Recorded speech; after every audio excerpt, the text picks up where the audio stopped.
Hey there, and welcome to MoviePod, a Reclaimed Cinema podcast. I'm your host, Brian Wishart.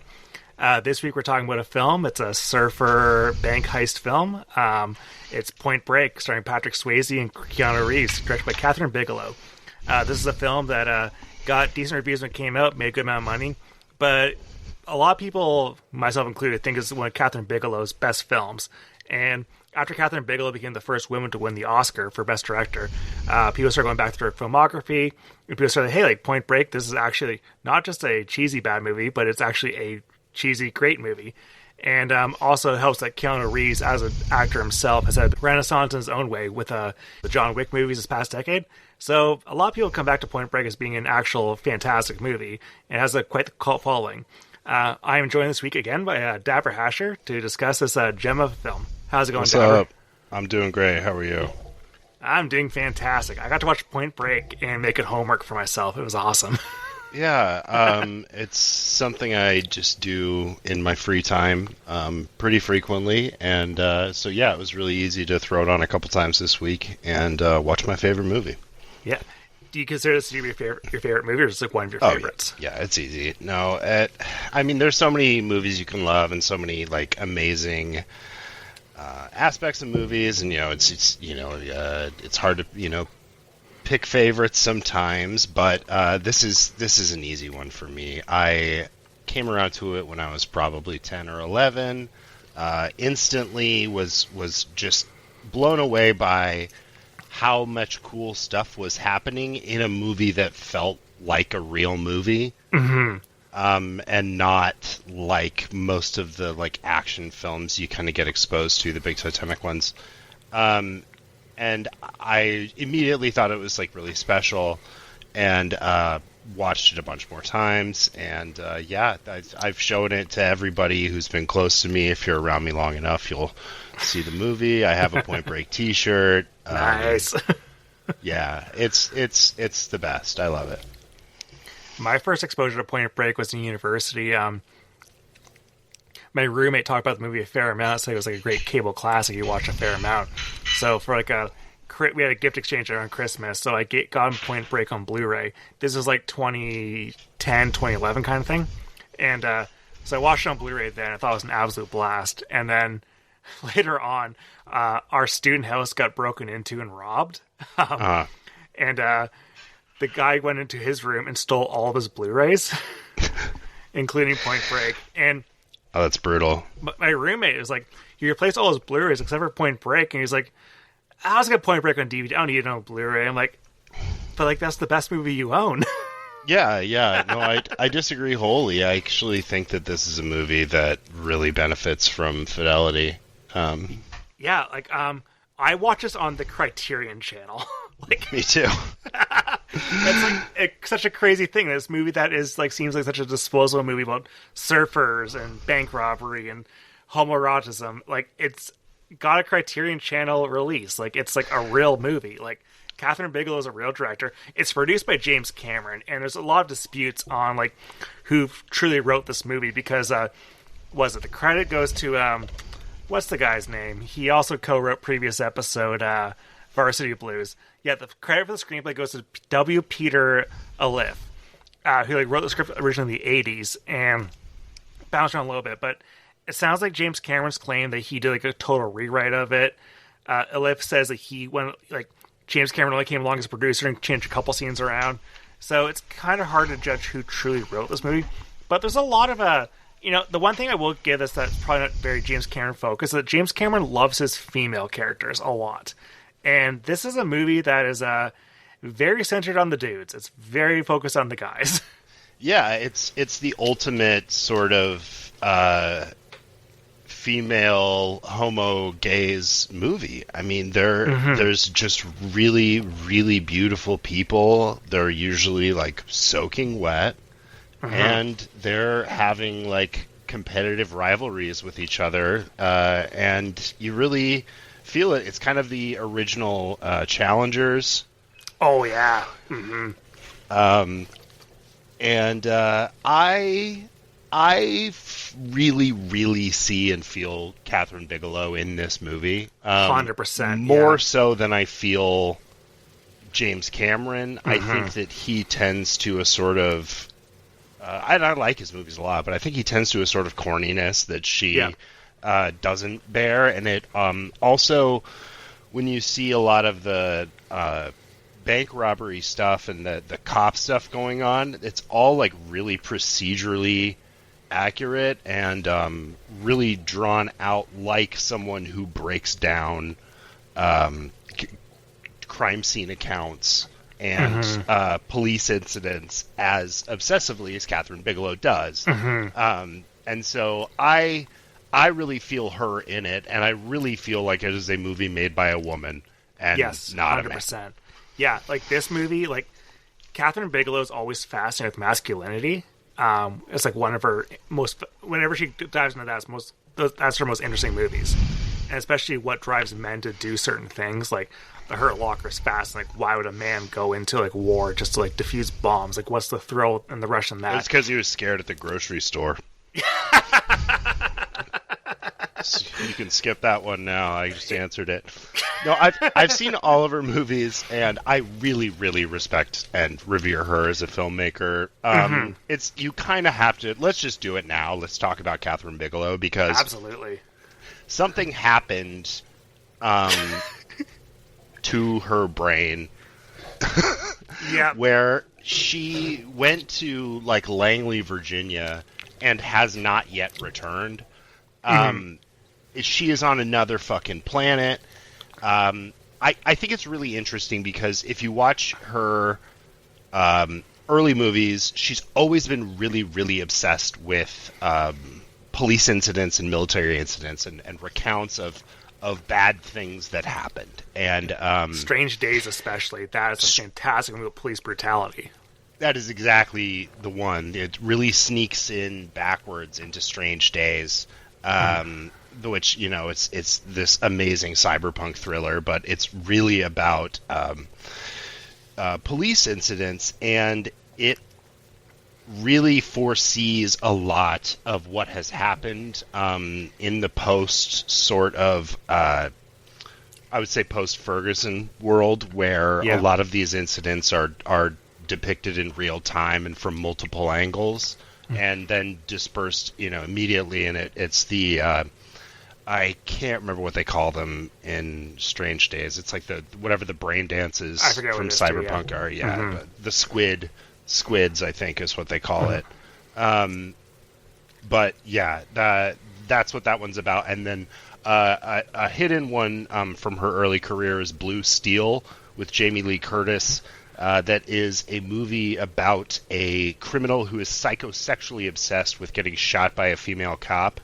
And so he is basically like doing a serial killer plot in order to set up the situation where Jamie Lee Curtis specifically ends his life. And it is a real meditation on masculinity and women's place in societies like that. And so that's where you see this interest take off. I just got a Blue Steel on DVD at a thrift store like a week or so ago, and I'm excited to give it a shot. Like watching Point Break, and like, oh yeah, fuck yeah! I forgot how much I love Kathryn Bigelow movies. I did not like House of Dynamite from this past year. Do you see that one?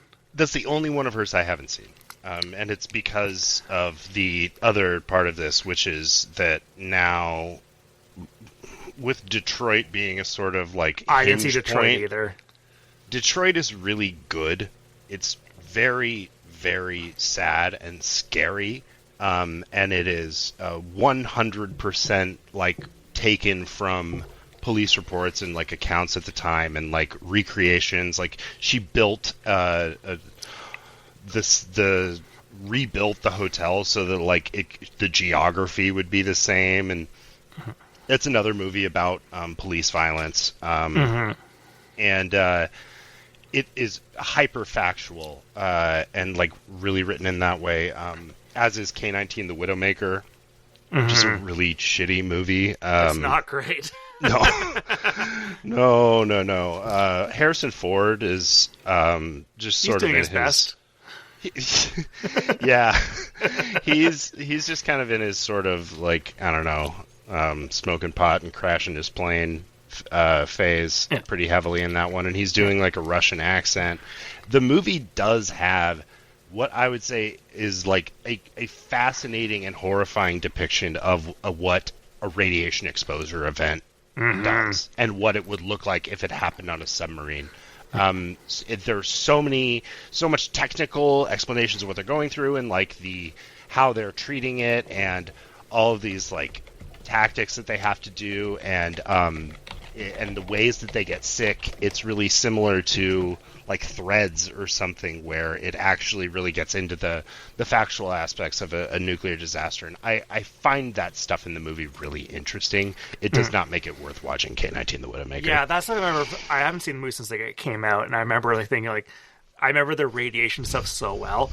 I remember all the procedural stuff of like, you know, the submarine going down and stuff, and the actual like plot, the intrigue that's going on with like whatever threat they're facing being incredibly boring. Yeah, it's crappy Crimson Tide. Yeah, and like Crimson Tide is so fucking good. yeah, super badass. Yeah, but it really is the exception that proves the rule that all submarine movies kick ass. I'm not sure if it's a hot take, but like my favorite submarine movie is Star Trek II: The Wrath of Khan. I think that's a pretty accurate way to that's how it's structured for sure. Mm-hmm. Yeah, because like people like stuck in like their own ships and everything, communications from like wide depths of like the ocean being space and such. You even get the radiation shit going on with Spock there. Like, you know, when I think of like, it's funny because like Hunt for October is another classic submarine movie, but like when I think of a submarine kind of story, I think of like Wrath of Khan, just like, you know, people communicating from afar, not really knowing where the enemy is position wise and such. Like, I just have Ricardo Montalban's huge tits floating in my imagination. His tits are so fucking huge in that movie. It's so funny. He looks like Chong Li from Bloodsport. It's au naturel too. That's all pure Montalban. Like, I know. You did not have to be that jacked for that movie, but he was. I know. He looks amazing. Yeah. Speaking of looking amazing, Swayze in this movie, holy fuck, what a snack. Yeah, and it's you know, it's hard because of what happened to his body making movies that we got such a narrow period of him doing things. Mm-hmm. But this is an unbelievably good performance from him, and I think it blows the rest of his career like by 10 miles. This is his best performance. And I'm not saying he sucks, and I like him in a lot of things, but he is amazing in this movie. Like, just before I went on, I was flipping through the channels on TV, and I saw that Dirty Dancing was on, so I flipped that on. Beautiful movie. Pardon? Oh, beautiful movie. I love it. It's funny. I always forget Dirty Dancing, and most people forget about this, that there's the whole botched abortion subplot. It's a great time to flip it on. That's the part I flipped on to. But then, like, soon after that, you get the whole Love is Strange with, like, him and Baby, like, dancing around and such. So you get to see, like, you know, the chemistry Swayze has with her and such, and, like, get to see Swayze's physique. And, like, he's just not, in that movie, he's okay as an actor, but, like, it's serviceable. But I feel like what he's doing in Point Break, as well as in Roadhouse as well, which is a Roadhouse movie I absolutely love, too. I like his kind of zen kind of approach to things. I feel like he feels like a real, like, you know, he feels like the coolest guy to buy pot from. Like, yeah. No, and we'll get into it, but that's what he achieves so beautifully in this film is like that sort of house party at 2 a.m. guru, where, you know, he sounds like the fucking smartest guy you've ever heard. Until you hear him say it in the light of day, and you're like, oh, actually, that guy's like kind of a fucking loser. Yeah, especially because like you see the facade fade a few times there too, when he's kind of like bullshitting through various things. Like, did you ever see the Point Break remake from 2015? No, didn't. It's really fucking bad. Yeah, seems like it. Yeah, like it has some good like photography for some stunts they do. They do like a lot of the what's it called? Like when you have like the wingsuits and stuff. They have some cool stunts with that. They have some really cool extreme. They do more extreme sports than just like the surfing and the skydiving in this movie. That stuff looks really good, but the plot is just not there at all. And it seems like an easy plot to do over and over again. Like the Fast and the Furious completely ripped off its plot from Point Break 100% of like an FBI agent. I think that's a much better remake of this. Yeah, it's like probably honestly like it's probably one of the better remakes out there, even though it's not an official one. Yeah. But like Edgar Ramirez plays a Bodhi in the new one, and like he's more of an eco-terrorist than he's just like a bank robber. Like he's going more extreme. Also, the jury's still out on Edgar Ramirez if he's a good actor or not. In my opinion, like yeah, and I just don't get like stepping up the stakes of this movie, because like so much of what works about it is like how small time they are, and how much these are just like some fucking guys that you would know in town, and they scare you a little bit. Yeah, because like I love that he infiltrates. We'll get into it a little more too, but like he infiltrates one community, thinks it's like one group of sketchy people, but it's actually the more calm people he runs into. And even like I kind of like how non-just like I was thinking of Did I do a convincing job deflecting the Edgar Ramirez thing because I don't know who he is? Yeah, you did a very good job with that. I thought it was good. But I do want to know who that is. So Edgar Ramirez, what else do we know him from? He was I know he was like pretty big in that miniseries of Carlos the Jackal. Carlos that he did. I heard good things about that. He was also in Zero Dark 30 as well with Kathryn Bigelow. What else was he in? Was he in Suicide Squad? Oh, he was from Deliver Us from Devil. Yeah, no, sorry. He's in Bright. He's in that movie Bright. Max Landis' Star Wars. Yeah, I'm looking at his movies, and I'm looking at a Emilia big pile Perez. of crap. Yeah. There's no way that this guy's ever made an impression on me in any of these movies. He's in Yes Day. Oh, wow. Oh, is that the one directed by Eric Stoltz? No. What am I I don't know. This is, yeah. Oh, that's anyway. Jennifer Garner. Oh, Jenna Ortega. Jenna Ortega is someone who I'm not sure if she's a good actress or not. Like, I think she needs to be someone who needs to become an adult before I can judge her or not. Yeah. I think that's a good point. Like, I've seen her do the high school thing. Well, and part of it is that like a lot of her job is playing a sort of like heightened arch version of a high school kid. So I would be interested to see what she does when she matures out of that stage. Yeah, like but I do know who she is. Yeah, yeah. I saw her in Beetlejuice, and I forget everything about that movie. Yeah, that was one of those where, and this is where most Lego sequels and remakes fall for me, where I had it on for under 90 seconds. I saw it in the theater, so I couldn't just... And I've never walked out of a movie in my life before. So, I wasn't... Like, Beetlejuice wasn't atrociously bad, but it was one of those things where I wasn't, like, you know... I didn't despise every second of it, but it just left no impression on me. I walked out of... my mom and I went to see Margot at the Wedding at our local... indie theater in Boise, and I don't know if you've seen that, but it's a movie where Nicole Kidman plays a very cold mother to a family, and it's sort of like the quiet part, not being said out loud, is that she has autism, and it's just like a mom like being shitty to her kids, and it wasn't bad.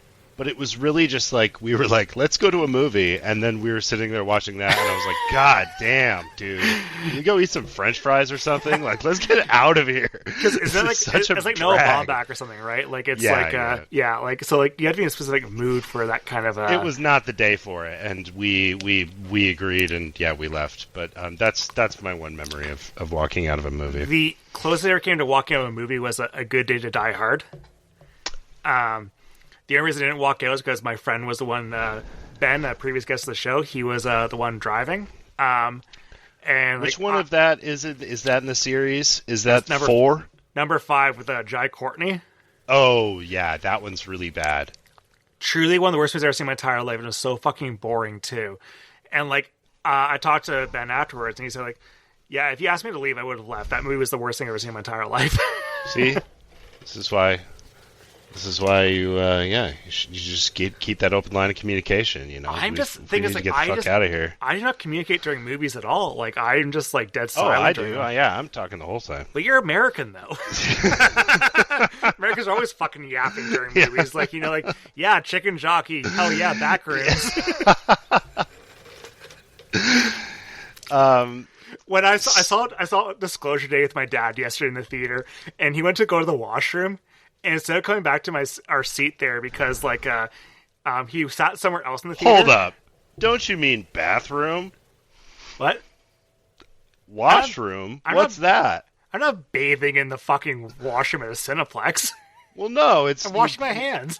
It's just you just think about it's that type of a room where a bath would be, and so we call it. No, that's so fucked up. No, I'm not gonna fucking bathe in there. Why are you going to the bathroom? What are you washing in there? You washing your stuff off after you go? Yeah. What do you not? Do you not wash your hands after you take a shit?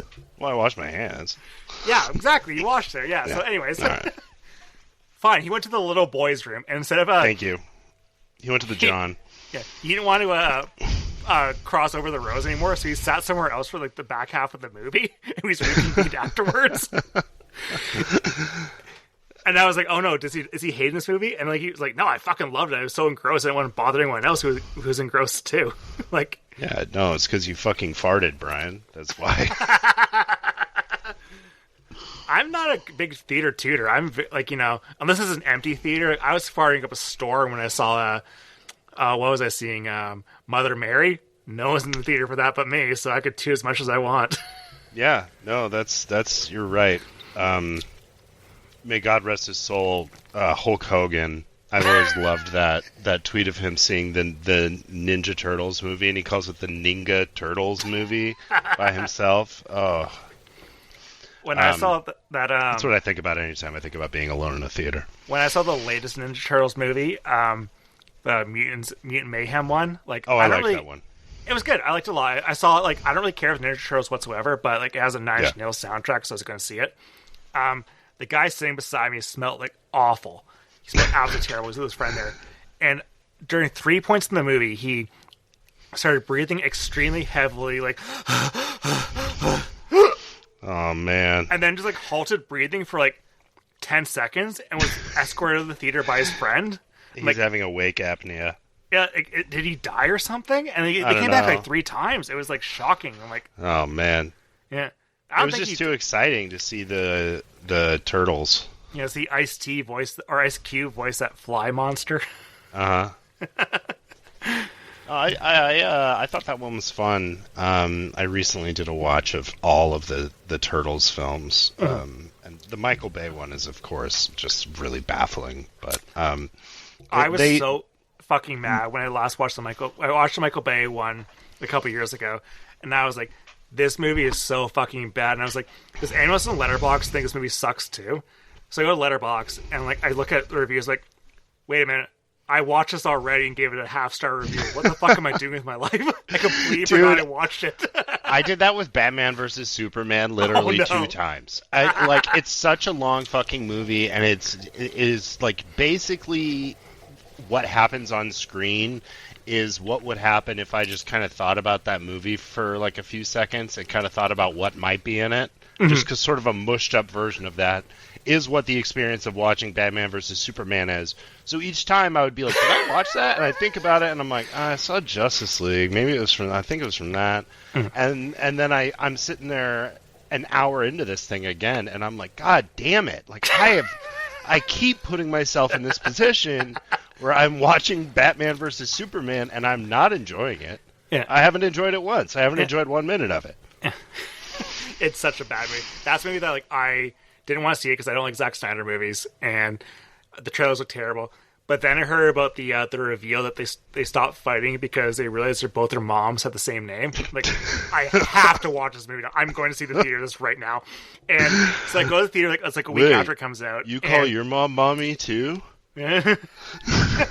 I call my mom mommy. Your mom's name is Martha? Holy shit, we should stop fighting. And they fucking changed the story for it too. And literally it was a week after the film came. It wasn't opening weekend. It was second weekend. So they have that reveal there, and the funniest part of the whole reveal when they reveal that when Batman's like, oh shit, I shouldn't kill this man because he has a mother too. And it's like, is you see Batman for the third time in the same movie, you see like the flashback to the Wayne's parents getting fucking massacred.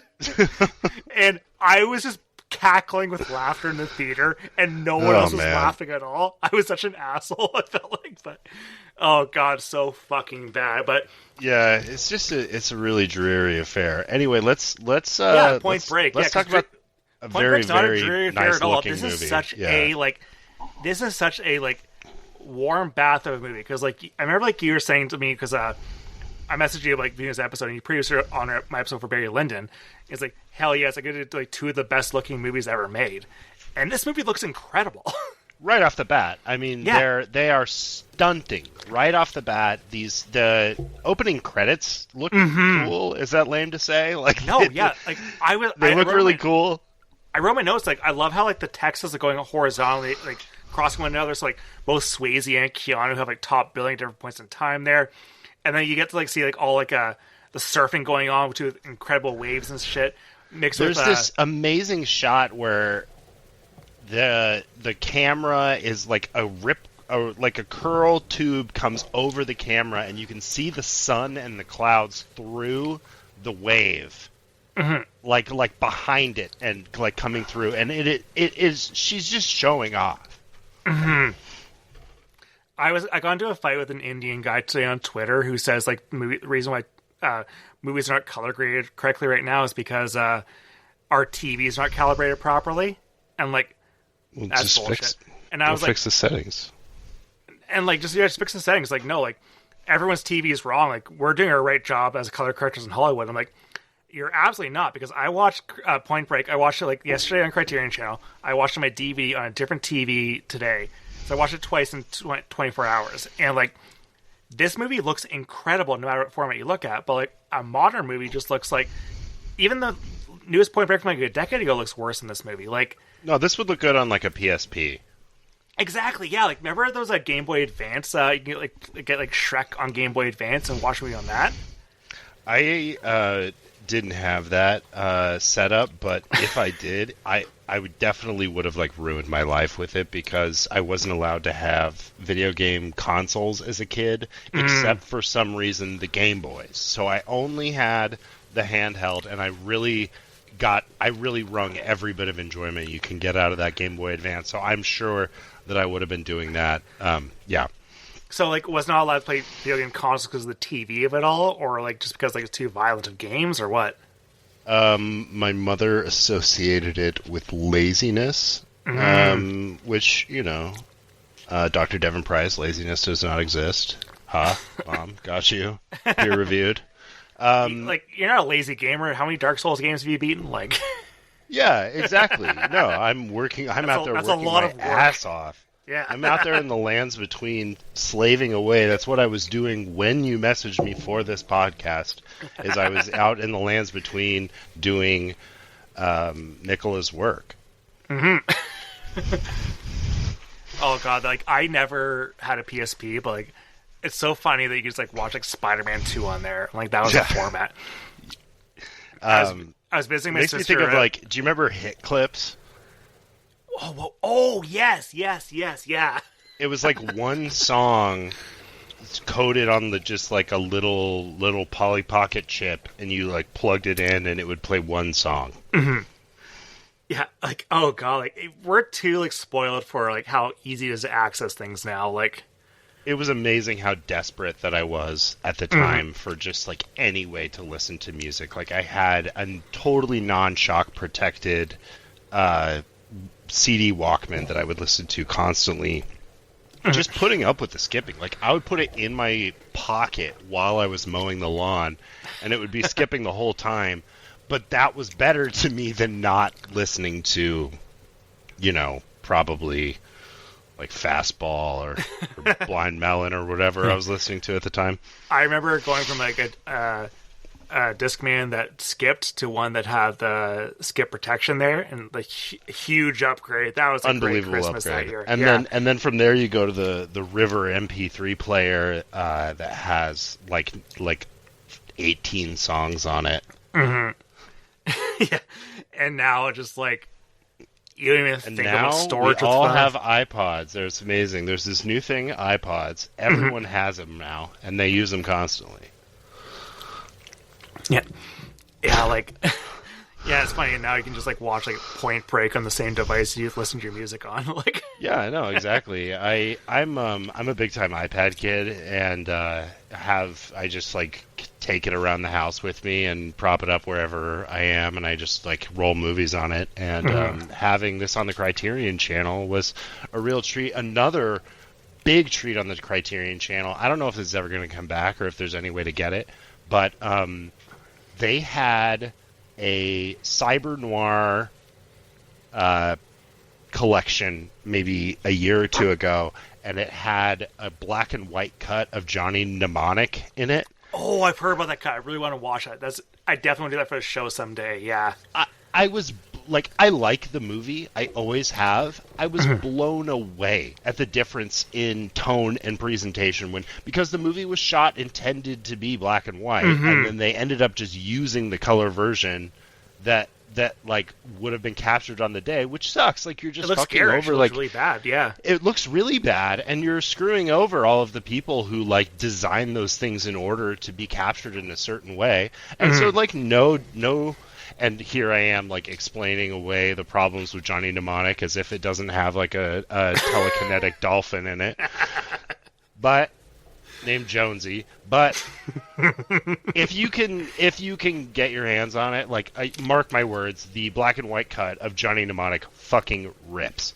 Yeah, like, I really want to check that version out so badly. Like, and it speaks to the Keanu of it all, too, where, like, I think the fact that Keanu has become, like, you know, he became big with the Matrix ones. People were, like, I talked about my Constantine episode a fair amount, how, like, he became bigger with the Matrix movies, but he still seemed, like, pretty one-note, and people didn't really respect him as much as an actor. He was a joke.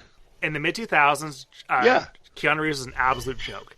And then it took until John Wick, where John Wick came around, I was like, oh, like, he can do action in a different way.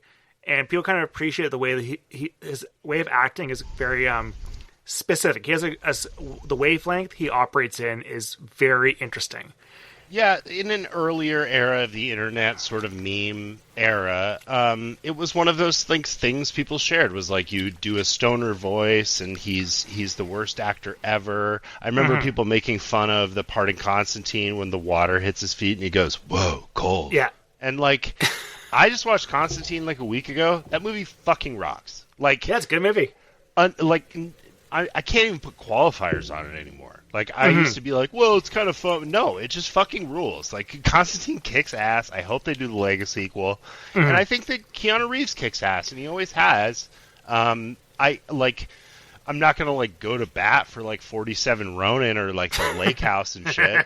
But, like, for my entire life, this guy has been really important to me. I mean, I'm a huge fan of The Matrix as well, and now he just like has like probably one of the higher net approval ratings of any celebrity. I feel like he's one of the most liked people in the world right now. Absolutely, like, you know, and what really is interesting what Keanu Reeves here is like, I think the fact that Reddit likes him, like the fact he's in Cyberpunk, right? So like, and he's a lot of movies that everyone kind of likes, and like considering that he doesn't have much backlash, like. I remember like, I think he was dating a trans woman at one point in time, and I'm surprised there was not like a lot of like the Reddit backlash on that too, which is actually fantastic. That's great for society. But yeah, it's like, I feel like people really came around to Keanu a lot, and like kind of like, no one really looks at Keanu movies like they're bad because Keanu's in them. They're like bad because of other reasons. And I think that's why Point Break kind of endures a lot more than they did back when it came out, is because, well, back then, like, Keanu was still like the Bill and Ted guy. He was still not the, still not the Matrix guy. And I think Keanu Reeves is really good in this movie. Well, and if you look at the difference between his Bill and Ted performance and this performance, he's doing something different. Like him in Speed, he's not acting like this. So, like, just say he's one note, I think, is incredibly wrong. And it's to pick up, I think, on sometimes that tone that he leans into, which he uses in this movie when he's going undercover. Yes. He's like, act stoned. Like, that's more that of bug what... could have killed you. Yeah, that's Ted Theodore Logan. He's not saying the F slur as much, so that's nice. Yeah, no, that's awesome. Yeah. But so this opening scene there, we get as credits are going, so like we have Surfer, but we also see Keanu Reeves as Johnny Utah. What a name. He's doing an FBI like training course for a shooting course, so like he's like shooting like all the like targets and stuff, like the targets are, like people and such. He's like a great shot and everything, gets 100%, and like the train his 100% Utah, good job. And he gets the thumbs up. You get that Keanu like thumbs up meme, which like I remember that being a punchline back in the 2000s of like, this is a shitty actor, but like it's so it's sincere, it's great, it's nice. Well, and when you watch it, what you're seeing actually is the intercut between shots of people surfing and the water looking unbelievably good. Everybody talks about The Way of Water, a movie I like. Pyakin's in that movie. Yeah, that's the big thing is, like, I'm just going to watch anything Pyakin's in. Like, I don't really care. And if Pyakin's on screen, I'm having a good time. It doesn't really matter what kind of movie. If Pyakin was in the Melania documentary, I've seen it in the theaters. Yeah, no, and that's the kind of draw that Pyakin has as a star. But what's intercut here is, like, these beautiful shots of water and waves and the sun coming off of them, and everything is just captured gorgeously, intercut with Keanu Reeves wearing the fucking hell out of a t-shirt and jeans. Mm-hmm. Like, he is sopping wet in the rain. Yes, his hips are narrow in only the way that a man in his 20s can still be. And he looks fucking awesome doing this athletic stuff. And this is where you just see the value of casting guys like Keanu and Patrick Swayze in this movie, because they're both fantastic athletes and they're both extremely committed to things physically. And they're both people who move really well on screen. And I think that that's undersold. Everyone's listening to the lines people say and acting like that's what acting is, but that's not what they were cast for in this movie. They're cast for their energy and their movement, and Keanu looks amazing rolling around and shooting guns. And like Keanu, like as his quality as an actor too, speaking of his physicality, like think about The Matrix and in the first movie, as John Anderson in the human world, like in The Matrix itself, like when he's like trying to escape as the agents are chasing him when he's in the office there. It's actually so John awkward. Matrix. Sorry, John Matrix. Yeah, like yeah. It's Thomas Anderson, but when your base, it's remember John I said Matrix. I kill you last, Sully? I lied. Commando is like inevitable episode for this podcast. Commando is like my favorite movies ever made. I fucking love Commando. It's really a dream. It's wonderful. I love the intro where it's like a. Yeah, it's like this like Pacific Northwest setting, and he's just carrying a whole tree, and there's like birds tweeting and like fog coming off of the trees and stuff. And then like he starts feeding like ice cream to his daughter and such. And like it looks like it's like so beautiful and idyllic. It looks like propaganda. It does, yeah. And meanwhile, the James Horner scores is going with steel drums and everything. It's fucking incredible. Yeah. So. Yeah, so Keanu's physicality is great in The Matrix because he was so awkward at that. And then, like, in this movie... You're seeing water look amazing in two different ways. You're seeing Keanu covered in the rain, and he has this amazing glisten to him. And it's interesting to compare this scene with the opening to Silence of the Lambs, because they came out the same year, and they're really similar, the Quantico stuff. And as iconic and as amazing as Silence of the Lambs is, and as well as it captures it, this is the one that I think of when I think about like Quantico training. Mm-hmm. Yeah, because like that is like, you know, a woman under pressure because of, you know, the gender roles and stuff like that. But this is Kathryn Bigelow, like looking at like masculinity. These are like peak males, and like it's funny because like these are like peak men. Like they are like emotionally available men. Which is fascinating for like for an action movie, right? Because a lot of action movies have closed off men. I think that's a really good point. That a man telling the story isn't going to see the intrigue in these guys actually like being like sensitive and hurt and confused people. Mm-hmm. Like Ridley Scott was attached to direct this movie at one point in time. I would have been fascinated to see that, but like I don't think it would be nearly as good as this. So I can't remember who was attached as Bodhi, but I remember seeing that Brandon Lee was attached for Keanu's role, which is really interesting because they are a similar type. I don't think Brandon Lee is a bad actor, but I think that he would have come up much, much shorter of the performance we get from Keanu. What's the name of that movie? Is it Laser Mission? Yes. Yeah. The movie I only know thanks to Action Boys podcast. That movie is wild. If you've never heard of Laser Mission before, go watch Laser Mission. Here's the thing, and this is probably going to complicate that plug. There's no laser or mission in this movie. Not at all. No. Neither of those things happen, and there isn't a laser mission either. Is it about diamonds or something? Yeah, I really don't remember, but Brandon Lee was put through a few movies that I can only describe as humiliation rituals. Oh, absolutely, yeah. Well, especially his final movie, right? The Ultimate Humiliation Ritual. Oh, man. Yeah. Tragic. He was buried a few miles from where I am right now. Like a mile from where I am. Yeah, yeah, right next to his dad. Shit. Yeah, so this stuff at Quantico is really good. We roll into the next scene with a walk and talk between Keanu and John C. McGinley. Incredible. Like, John C. McGinley is like, he's such a good hard ass in the movie, hard ass completely. Like, I know most from Dr. Cox and Scrubs, but it's funny in this movie too because like he's a bit younger as well, and like it's funny watching Gary Busey kind of like call him like a young buck and such, even though he looks like such a good like hard ass authority figure. Yeah, he really seems to me like a Mormon guy, which is at the FBI like very frequently the leadership is like very Mormon, and he. It's just iconic line after iconic line. I don't know if this is the origin of Young, Dumb, and Full of Cum, but he delivers the hell out of that. Like, you're a real Blue Flame special. Like, are you getting my broadcast or whatever he says? Mm-hmm. I guess we must have ourselves an asshole shortage, and Keanu goes, not so far.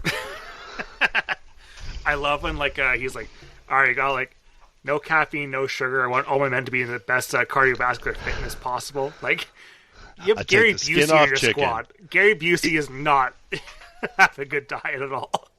And we roll right into seeing him jumping into a pool. This is such a cool intro. It really is. It looks really good, and he's just so amazing. I love Gary Busey as an actor, and I don't mean just like as an object of ridicule. Like, this guy is knocking it out of the park in this movie, and they really cast him well for his quality, which is his innate oddness. And it comes through in the story. Like, the way his coworkers treat him, you understand, is because it's like, yeah, if you worked with a guy who acted like Gary Busey, you would all make fun of him. Yeah. Like, he's ridiculed completely, and like what I really like about the character too is like he's just like, he has his quirks and everything. Like, he's also not great at his job too, but he's also like in a sense, like, he fucks up a steak at one point in time. Like, he has the right instincts to know where to go. Yes. And like he ultimately has, he's right at everything, right? Like, he is like right, like, okay, like, they are surfers, he figures out, because he like this gang they're searching at, they're going after the ex-presidents who dress up like they have masks of former American presidents, and like they rob banks. Like, he found some mud, and within the mud there was like some evidence of surf wax. Yeah, it's Mr. Zog's sex wax. Yeah, which, you might remember from Fast Times at Ridgemont High. Yeah. And it's funny, what I was thinking during this watch too is that with the Fast and Furious comparison too, is that like I forget who is the equivalent of Gary Busey within that movie, but like it's not a Gary Busey type. Like, this is not a real character. It's someone, but like I think Too Fast, Too Furious has a notable actor for it in a similar role, but like, it's James Remar in Too Fast, Too Furious. Oh, I'm sorry to disrespect James Remar like that. I would normally go to bat for James Remar. I think that they really succeed here by having Busey improvise. I think he's the only actor in the movie, at least from the way I'm viewing it. I've seen it. You know, I think that he is the only person in the movie who's improvising. Like, which is honestly the best way to direct a movie with Gary Busey in it, is to set up a movie Truman Show style and then just have Gary Busey walk through it and behave the way that he does. Yep. But, like, you can tell, like, because in this first scene, this Johnny Unitas or some shit, he's talking about a real Blue Flame special. He's blindfolded because he's blindfolded because like the exercise they do for this trainee for the people there is they have to like dive into the pool blindfolded and grab bricks from the bottom of the pool. Yeah, and I can tell he's improvising because he says, I fired my piece over 19 times in the line of duty. It's like, over 19 times? Like, what's, so 20? Like, is it more than 20? Yeah. Which just, it sounds like a Buseyism, and you hear him at a few points kind of fall into his sort of internal Rolodex of idioms that are only Busey capable, like when he's like I was taking shrapnel in the face in Khe-Sanh while you were still rubbing your shit on your hands and putting it on your face. There's no way that was in the script. There's no way that rubbing shit on your face was the line that they use in the script. Because no one else and also it's a great screenplay too because no one else talks like him at all. The comedy in this movie is not for any other character. Like he's speaking like a character in Commando or Predator. Yes. It's all him, I think, and I think that he is used really marvelously. Yeah, and this introduction is great.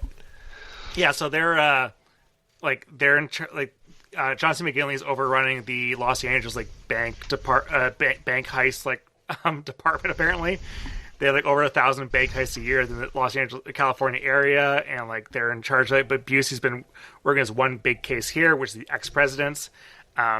So the mud left on the scene in case of sex wax with the use of the surfboards. But they also only work from June to October, which are the summer months. So he believes that they're traveling with the money, going where the waves are. They're financing their endless summer, which is a great line. Yes. And a good callback to the sort of totemic surfing movie. Yeah. And also I don't think we mentioned that Keanu Reeves' character's name is Johnny Utah. Which is a fantastic name for a character. The movie was initially called Johnny Utah in the initial stage of scripting. I heard that it's supposed to invoke Joe Montana, so they sort of alted on Joe Montana. Yeah. Which is I like the idea of it, but I think Point Break's a great name for a movie, but they also consider the name Riders on the Storm after the Doors song. Which that'd be a cool name too, but I think Point Break is a really cool title for an action movie. It's short, it's succinct.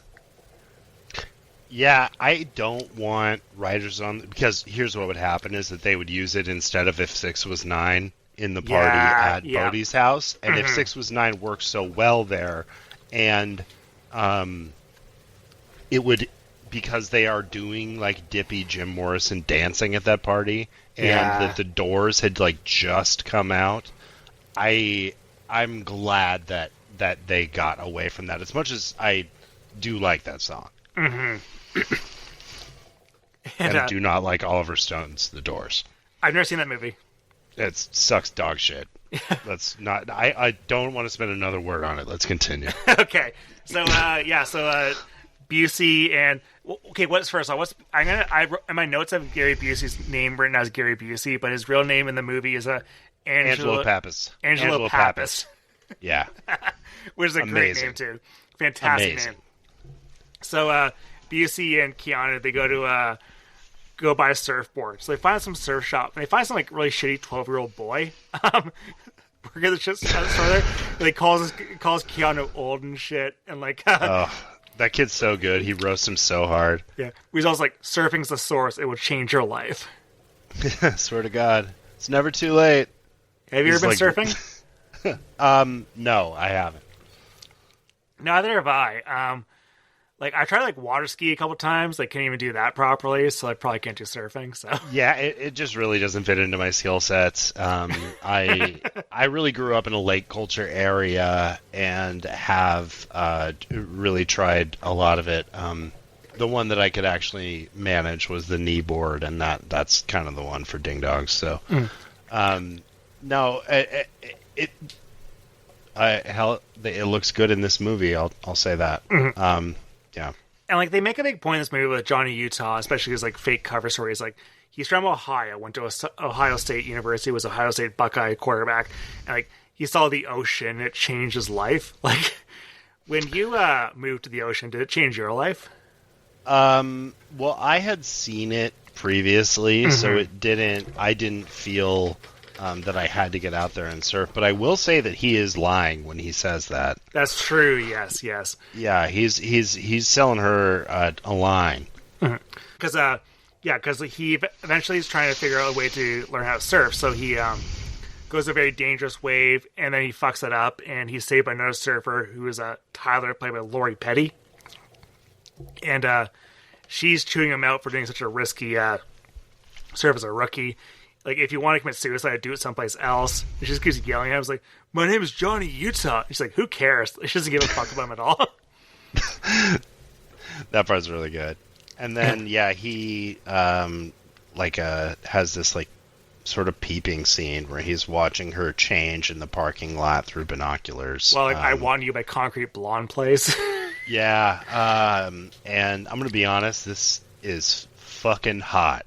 It is so fucking hot, yeah. That is so hot. Lori Petty changing, like, with the towel around her waist, like that. It really works, and yeah, it's effective. Because, it's a great way to kick off this relationship. Because, like, you expect, like, a male director would probably have, like, more nudity with it, like, but the way that she's able to change her clothes completely covered, and have it be a side of it. This is like pretty much the most heterosexual scene in the movie, like. Yeah. And it's really, really well presented. It's erotic. It's great. And, like, he's creeping her from binoculars from afar. But the big point of the scene is that he's also getting her license plate, so you can get her details and look them up later on. Tyler Endicott. Indecent exposure inside a moving vehicle, which I don't think is its own charge. Like, I think you would just get indecent exposure and maybe, like, reckless driving or something. I don't think indecent exposure has, like, an enhancement that has to do with vehicles. Yeah, I'm no lawyer, so I couldn't tell you. Yeah, I couldn't tell you either. But, like, she's also been, like, speeding a fair amount too. Like, the rap she's interesting. Like, but he also finds out that her parents died in a plane crash, and he's like, "Oh yeah, definitely." That's his way in. So he goes to where she works, which is like some, like, you know, I don't know, some, like, fry shop somewhere. He orders some shrimp and fries. Shrimp and fries. It always sounds good to me. You don't even see it, and I'm still like, that sounds good. I'm salivating. Yeah, shrimp and fries sounds like a great dish.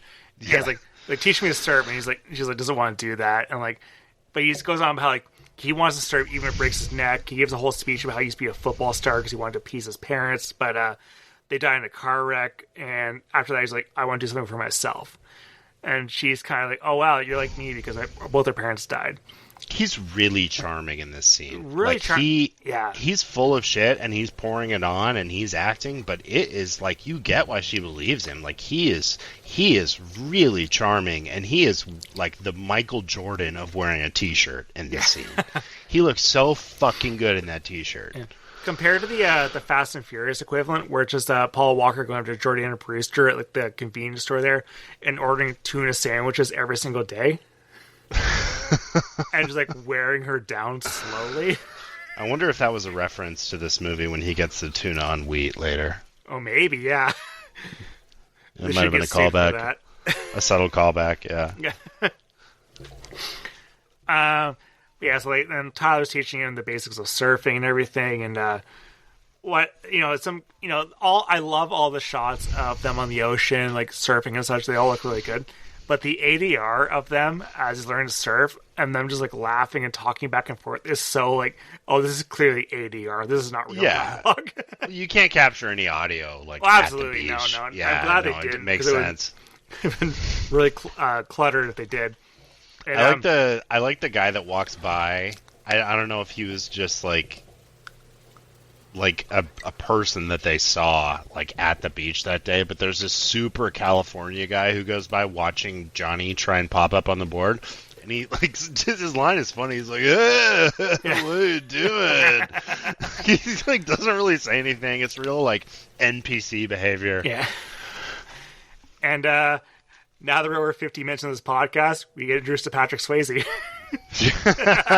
And we're looking at him leaned back in a perfect tube of wave, and it's actually Patrick Swayze doing insane. it. I thought, like, oh, it's a great stunt double. I thought, like, because of the fact that he has long hair, he can easily do a stunt double. But, like, no, like, Patrick Swayze was adding, like, I'm going to learn how to surf. I'm going to learn how to skydive. I want to dive for this movie. I'm going to dive for Point Break, which is fucking incredible. Like, he learned to surf for this movie. He picked it up, I don't know, it was like a month or two before shooting. And he looks unbelievably good in this scene. Mm-hmm. Yeah, like, was, like, Swayze has one quote where, like, I had, like, never so much forced to learn surf. Keanu did not surf well. Had like never, been in the ocean much. But like Lori Petty had never seen the ocean before. But we were all able to pull it off. Like it's really like, I honestly, they all really fit in. It really impresses with actors. Like that's like a really good skill set actors have. Is like the fact they can like, someone like Anya Taylor-Joy of Queen's Gambit can learn how to play chess and look as a professional. Like. I think that's like I honestly find it really impressive when actors can pick up skills really fast. Yeah, no, absolutely. And that's where, like I said earlier, like you just really benefit from having the cast that they have in this movie because it's, I mean, Keanu built a career on that, really. Yeah, look how many things like Keanu can new do. Shit. Like go watch the mini features of any Keanu Reeves DVD, and you will see some sort of 2-month course where he learned how to, throw shuriken and like fight with a katana and shit. There's always, and that's the benefit is that he's a great physical actor, and the same with Patrick Swayze. Patrick Swayze's eyes are gorgeous. Absolutely, yeah. Like they suck you right in. Like the like puppy dog eyes, they feel like a wounded child almost. But like, yeah, and he does so much acting with it. There's this scene where Lori Petty introduces him to Johnny, and you see because there's the guys playing the beach football game, and the football comes in, and Johnny catches it, and Swayze looks to him and his eyes expand and just take Johnny in, and you see him falling in love with him at first sight. Yeah. Like you really see it. The whole emotion is sold by the way Patrick Swayze looks at him in that moment. You were like, he is in love with him. Mm-hmm. Yeah, because he makes up names. So Patrick Swayze's character's name is Bodhi, short for Bodhisattva, the Buddhist concept. And during this Steely Dan song. Yeah, the Steely Dan song, yeah. Yeah, it's a Steely Dan song, too. Yeah. And, but during this base, so, like, Tyler and Bodhi, they have a past, like, they were used to be in a relationship, but then they have this football scene at night, and, like, it is, like, very much, like, previous episode Top Gun level, like, erotic and how, like, this football scene plays. Like, yeah, I think Top Gun 2 is calling back to this scene. Mm-hmm. It must have sold 1 million of those like KC light racks that people put on their trucks. It's so fucking impractical to do, but it looks so cool lighting it with the trucks. Mm-hmm. Oh god, yeah, and like, and again, the physicality of Keanu like stood out to me as like a Keanu, like he's a lefty. He throws left-handed, which is like pretty rare for quarterbacks. Like even rare for good quarterbacks because Tua cannot throw a ball. Neither can Michael Penix Jr. But like, It's it's hard to throw a ball from a wheelchair, but yeah. And yeah, Tua Tagovailoa should not be playing football. He should be in a hospital. Like, he should be like a sick leave. He's a sickly Victorian child. Like, yeah, he is like Jair Bolsonaro like level of hospital bed frequency disease.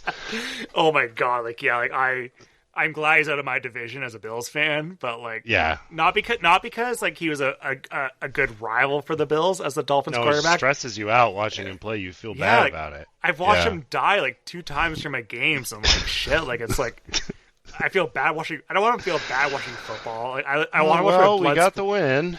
Yeah, I like my blood sport, but I want to see people actually literally die on the field. I already watched my safety die on the field once, so. Yeah, exactly. But Swayze recognizes Keanu as Johnny Utah. He's former quarterback of the Ohio State Buckeyes, all conference. He beat Southern California in the Rose Bowl. Same backstory he has in The Replacements. I've never seen The Replacements. Yeah, I recommend it. It's good. I watched it on a plane recently. Rewatched it. Yeah. So I was looking up other Ohio State quarterbacks that made the NFL. They include Justin Fields and C.J. Stroud. Okay. And Justin Fields is also really bad at reading defensive coverage too, so that's why Keanu fucked up getting the wrong surfing crew. Yeah. No, that's exactly. It's a program problem. He completely misread the defense there. Yeah. But while he's playing in the Rose Bowl, there he turned his knee around like 90 degrees, couldn't go pro anymore, so went to law school instead. Yeah, and in 1991, you buy that as a believable story, as preposterous as it seems now. You actually buy that they wouldn't know, and they couldn't really check reliably. Yeah. I love like going through like old like sports tweets of like athletes, like Travis Kelce's Twitter before he like back when he was in college is so fucking funny. Oh, he's Travis such Kelce rules. An idiot meathead. Like, he's so stupid. Like, no, he's like an archetypal oaf. Yeah, and like Mitch Trubisky has the classic tweet like, "I love kissing titties." Like, oh man, I remember Travis Kelce on something about a squirrel. Well, it was the squirrel. I'm going to look it up. It's going to be bothering if I don't look it up. I'm going to look it up. I got it. I just gave a squirrel, S-Q-U-I-R-L-E, squirrel, a piece of bread, and it straight smashed all of it. I had no idea they ate bread like that. Ha ha, #crazy. That's awesome. He's so cool. Yeah. Good for him. Yeah, he's married to a I love billionaire. that. Yeah, and I love seeing him in the like conference finals, just like slamming beers and acting like a goofball and just pissing her off. Like that's fun. That's good content for me. Is seeing Taylor Swift mad at a giant idiot for drinking beers too fast. It's so funny having like an artistic like nerdy girl like marry like fall in love with like a complete idiot jock like in their 30s. Like, not like a high school thing as a teenager, but in their 30s. Yeah. But, oh, sorry. Oh, no. Let's go ahead. Okay, so, John C. McGinley starts chewing out Johnny Utah and Busey for, like, producing nothing over the past couple of weeks. Another good walk and talk. Great walk and talk, yeah. Because, like, the crew they're supposed to be monitoring has robbed 2 banks since then. And, like, do either of you have anything useful to tell me? I caught my first tube today, sir. Like, Keanu's so fucking funny in this. And so, like, they get the idea that, like, some of the water could have some chemicals in there from, like, some spillage, from, like, a sewage spillage. Like, so you could probably figure out some hairs from, she got the crime scene, across Keanu has great chemistry with this like forensic analyst woman that's like on the computer. They have a couple of really flirty scenes, and it's good shit. Yeah, and so Busey and Utah go to the beach there, and I love when like Gotta go beach. Yeah. Nice point break. I love like when Busey like cuts the hippies' hair and such, like, and they think like you just cut your hair, but like, yeah, better than getting arrested. But like ultimately, like the lab tech confirms that the hair has compounds that has the ocean, so it's probably gonna be surfer. So the surfer theory is more accurate. So then Johnny Utah goes surfing again. He runs into another surfer on the waves there. But, like, well, actually, yeah, they pair him specifically to the like beach it's supposed to be at. I don't know the validity of that sort of forensic analysis, but I think that something that the script does really well is having the subject of a surfing cop movie. It uses implements and symbols from the surfing world, I think, really well. Mm-hmm. This thing is like goofy, but it's unique. Like I've never seen it before. And like in the scene we're about to talk about, they like choke him out with one of those like rubber connectors where you like put it around your ankle. Right? Yeah. Which I've never seen before used as like a garrote. So it they're doing well with the surfing world here. Mm-hmm.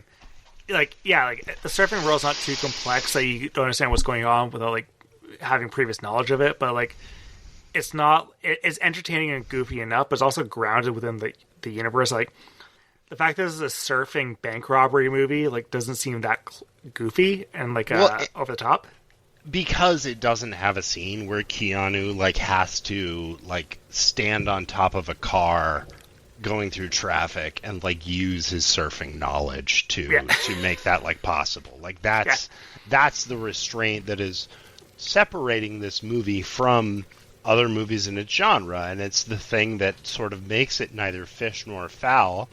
That made it, I think, for a time a little confusing to people, because it is living within the world of action movies, but it is using those elements to, I don't want to call it a pastiche, but it's using those, or even an homage, really. But it's clearly someone who's like interested in that type of movie and wants to process it through this lens. Mm-hmm.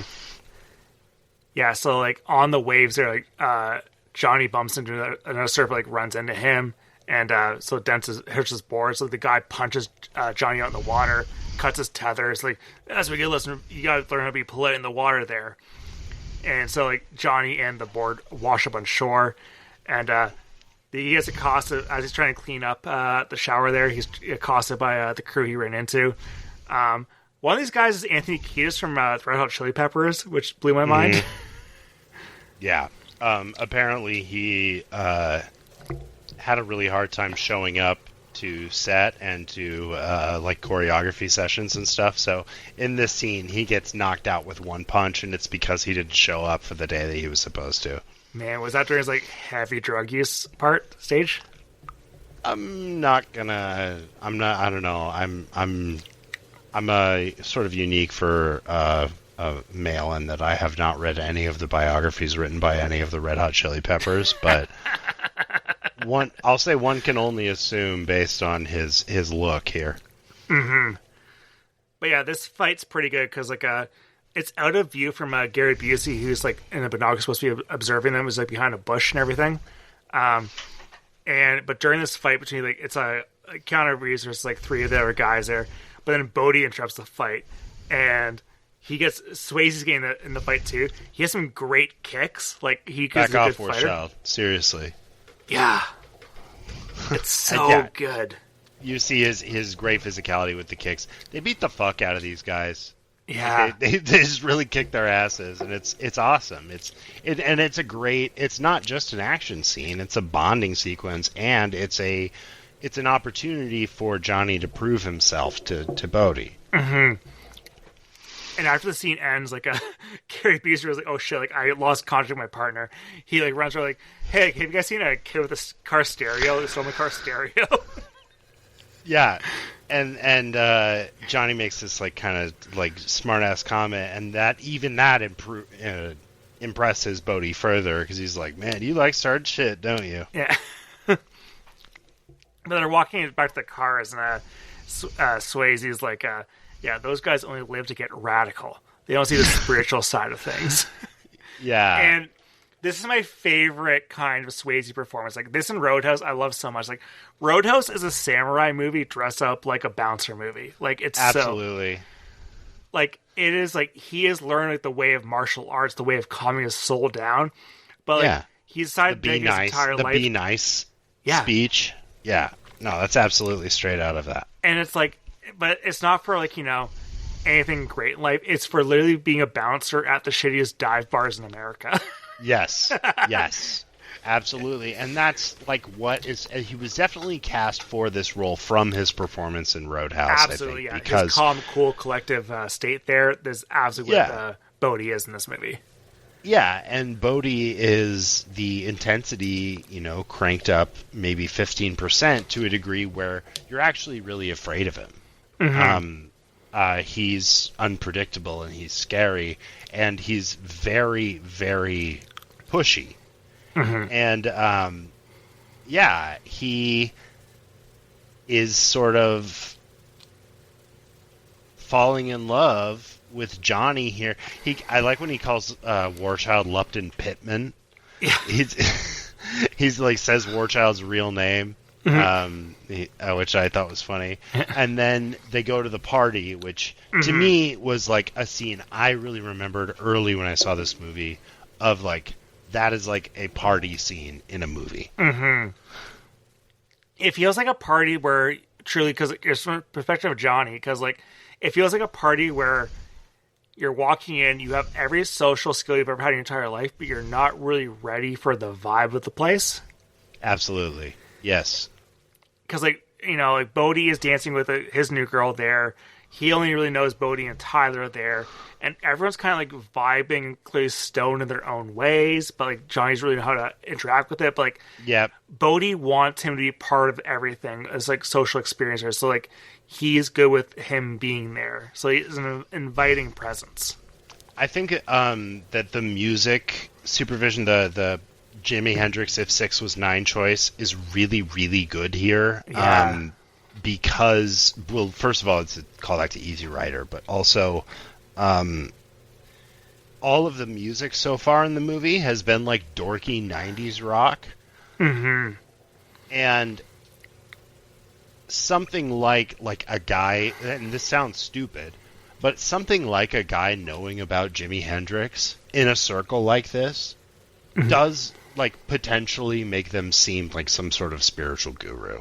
Yeah, absolutely. Like the fact that is what he's playing at his party in a world like this actually does have purchase, and it actually does lend him like legitimacy, and it makes him seem more mystical and more like he's in touch with everything more than the rest of these, crankheads.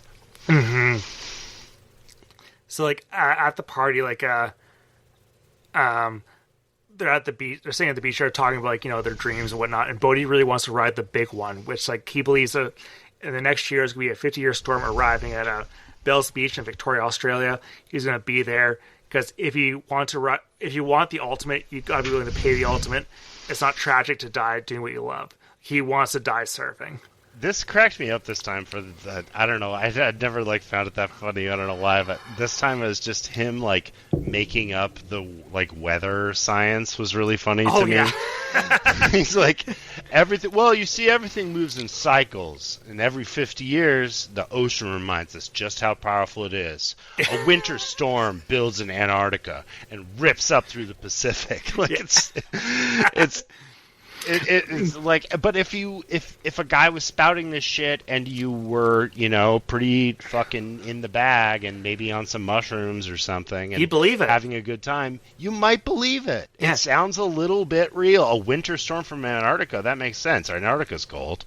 Yeah, like Bodhi is like a true like cult leader in this movie. Like everyone is he's so charismatic. Everyone wants to follow whatever he wants to do. So after the talk on the beach there, they decided to go to the stealth mission, quote unquote, which means going surfing at nighttime, which seems very dangerous. And Johnny's hesitant, but Bodhi really encourages them. But during this surfing scene, Johnny's finally able to actually ride a wave properly. So like he's like so fucking stoked he gets surfing now. It felt like he's like spiritually connected to something. Yeah. Bodhi describes it as like that place where you both lose yourself and find yourself, and what he's talking about is what people now call like flow state. And he's just trying to get Johnny out of his head because Johnny lives so far in his head, and it's so funny that the reason Johnny is stuck there isn't because he's uptight, which he kind of is. Mm-hmm. It's because he's a cop and he can't reveal that. Yeah. And like that is why there's always just seems like something.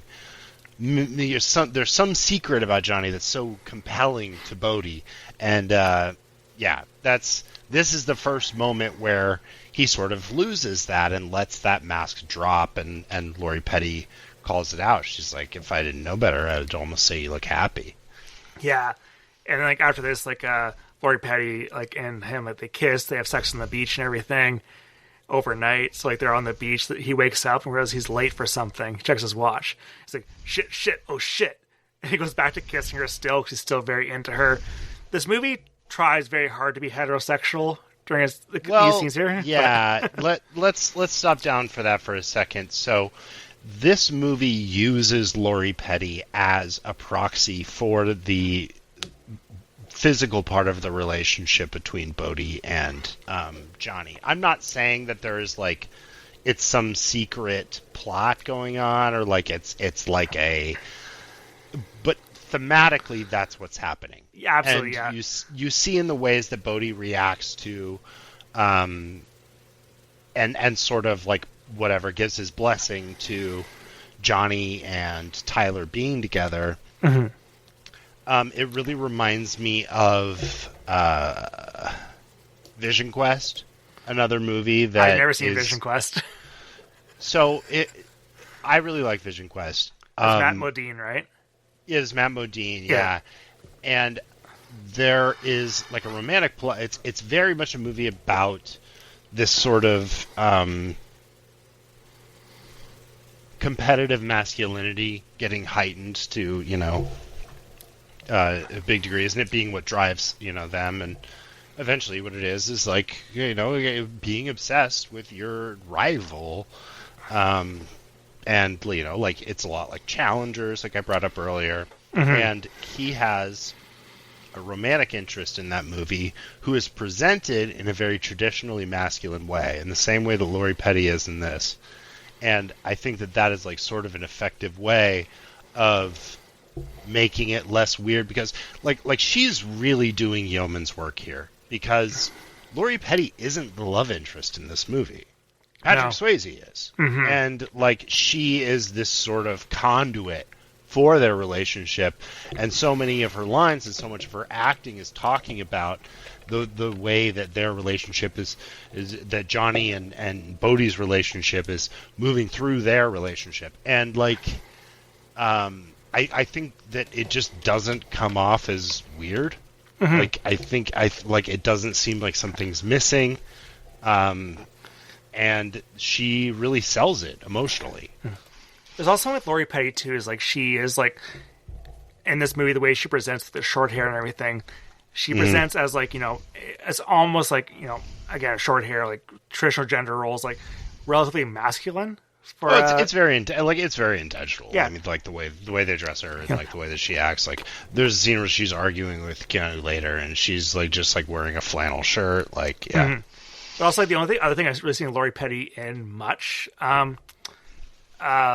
She was also in that Prison Break when they did a movie finale. She plays like a lesbian, like head honcho of a women's prison. Yeah, she tends to play very like lesbian coded characters. Yeah, both like Tank Girl as well. Tank Girl and A League of Their Own. Mm-hmm. But yeah, I think that she's perfect for the task in this movie of bridging the relationship between Johnny and Bodhi in the way that she does.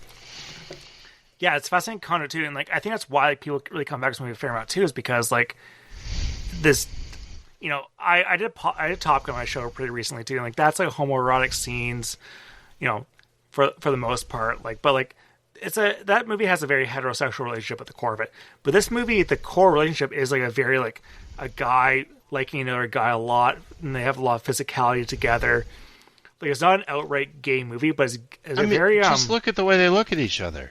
Like, it's not. It's so intentional. Bonding, yeah, and they're using these really intense physical activities as a sort of like, and they talk about it a couple times. They're like, it's like better than sex. Like, and they make a joke, and she's like, "Well, Roche, maybe you're not doing it right." Yeah. But like with the skydiving and with the surfing, they're like, no, this is like, how can I relate this feeling to you? Like, this is about the space between words and the space between logic and being able to exist within a single moment and within only feeling and not within words. And like, that's what Bodhi's talking about when he's saying it's a space where you lose yourself and you find yourself at the same time. And it's what Johnny can't shake himself out of. And so much of that experience is like what Johnny and Bodhi share with each other when they go surfing and skydiving and bank robbing together, is this shared intense physical experience that heightens their bond. And it's sex. Like, I'm sorry, that's like what, that's like, what this is. Said, like, the words you can't say, words you cannot say, these in between moments there, you can use those exact words to describe the plot, Portrait of a Lady on Fire. Like, absolutely, very clearly queer coded movies, like outright sapphic love stories. But it's not even just like trying to make a jokey point about the movie Point Break. Like, that is actually the text of the movie. It's what it's about. Like, it's not. It's I'm not joking. I'm not like calling them homos. Like that is 100% what they're going for. Yeah, and it's a fascinating take for an action movie to do, because it is so much about this relationship between a cop and a robber. Exactly. That's really it. Yeah.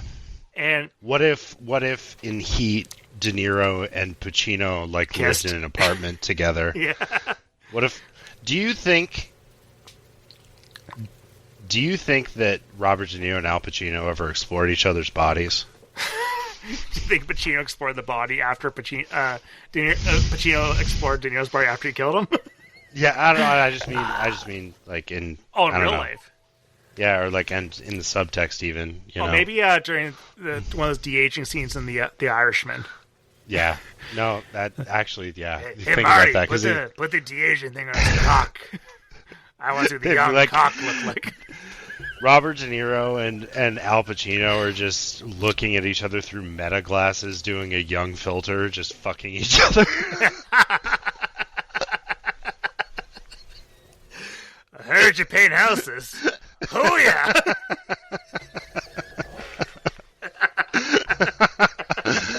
This technology is amazing. You look just like you did in Taxi Driver. Wait, what is that? I'm too messy. Hey Al, I have nipples. You can milk me.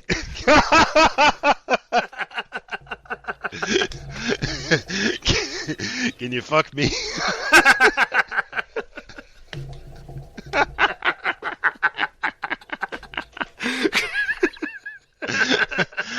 Yeah, so like there's a lot of movies where it's like it is sort of baked. There is a gay read on the movie. Yeah. That's not what's happening here. It is text. It's not subtext. It's text, yeah. So the next sequence here is this FBI raid that apparently Johnny was organizing, but he was late for. This is awesome. So he believes that the cops the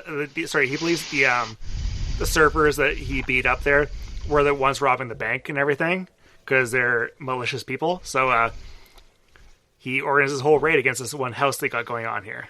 I like when they tail them in the car. They're like, "Are these really the guys?" And he follows them home, and they're all just like standing up in the bed of a truck, just like yelling like "woo!" like they're acting like it's like Mad Max, like going back to their place, and they just like crash their car into the house, and then like all jump out and start like slamming beers and doing meth, and they're like, "I think these are our guys." Yeah. And I love this episode sequence too, because like Busey is pretending he lost his dog, so he's like, "Hey, Scooby!" Scooby!" Scooby, where are you, Scooby? Where are you, Scooby? Cockapoo-like thing. It's got the nose. Yeah. This is knocking on the house. The door is going to raid. But meanwhile, again, just Busey firing from his beautiful prefrontal cortex. Yeah, and that is not on the paper at all. And Johnny Utah has like one of those small like circular mirrors there. He's observing the window. He sees a guy grooving out to music in the bed while there's a woman in the shower. But he's also distracted by the lawnmower starting.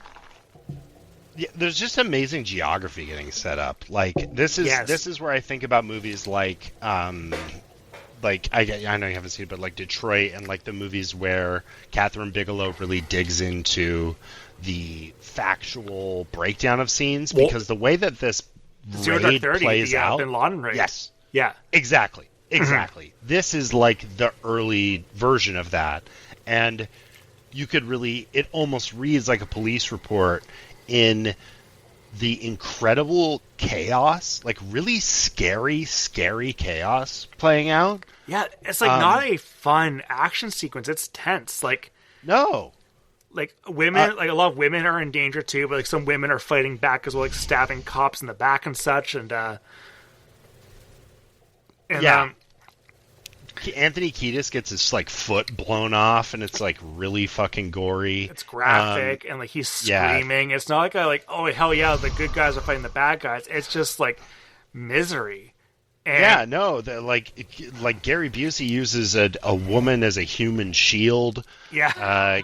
Keanu is attacked by a woman in the bathroom, and she just works him over. Like she just whoops his ass. She's butt naked. She just came out of the shower, and she beats the shit out of Keanu. Yeah, and gets at the high ground too. And like it's not like he punches back either. Like he's just like completely getting screwed over by this girl here, and like. Keanu gets outside. He's beating up one of the guys on the lawn next to this active lawnmower. And the guy has a knife there. They're both fighting for the knife. The knife gets knocked away by the blades of the lawnmower. And the goon tries to push Utah's head into the lawnmower. But then Busey shoots it, stops the motor dead. So awesome. I feel like this scene is like the best depiction I've ever seen of someone being hungover at work, and it's like a lot busier than you expected it to be. Yeah.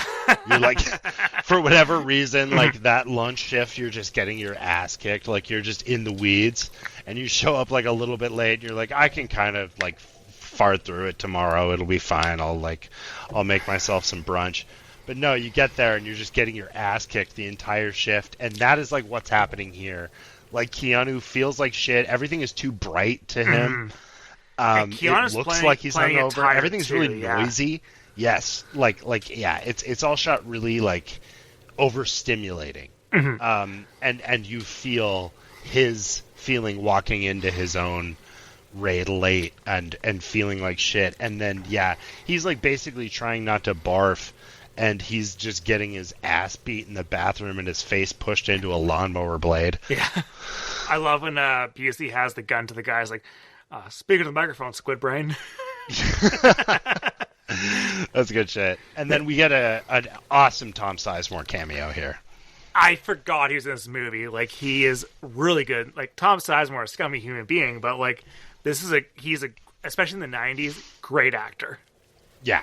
No, he's perfectly slotted into this movie as the undercover cop that was like running the investigation on these Nazi surfer guys, and you just see this like all at once the failures and the inexperience all shines through all at once, and because like. They should have been communicating interdepartmentally to know that they had a fucking agent embedded at that house. For 3 months, who've been tracking this guy down for his drug investigation. And they had the wrong guy. And even Angelo is the one who pushes him into it. He's like, no, you follow your instincts. Like, you'll know who it is. So when Johnny sees them and feels like he knows who it is, he's like, all right, it's like full speed ahead. And you see that they fucked up this other investigation. They just killed a bunch of people, like in a really ugly way. Yeah. And they didn't get their guys. Like, No. they just fucked up. And what Thomas Sizemore tells him is like, your guy, the bank robbers cannot bid in these guys because they're in Fort Lauderdale on like July 2nd or whatever like that, like when they're robbing the bank here. So you guys got the completely wrong people. So you guys truly fucked up. And the next scene, like next sequence is like Johnny's like surfing with Bodhi again, and Tyler's the one line like, oh yeah, like, you know, something about like, oh, you've been a ghost lately, I haven't seen you around lately, and then like he has then.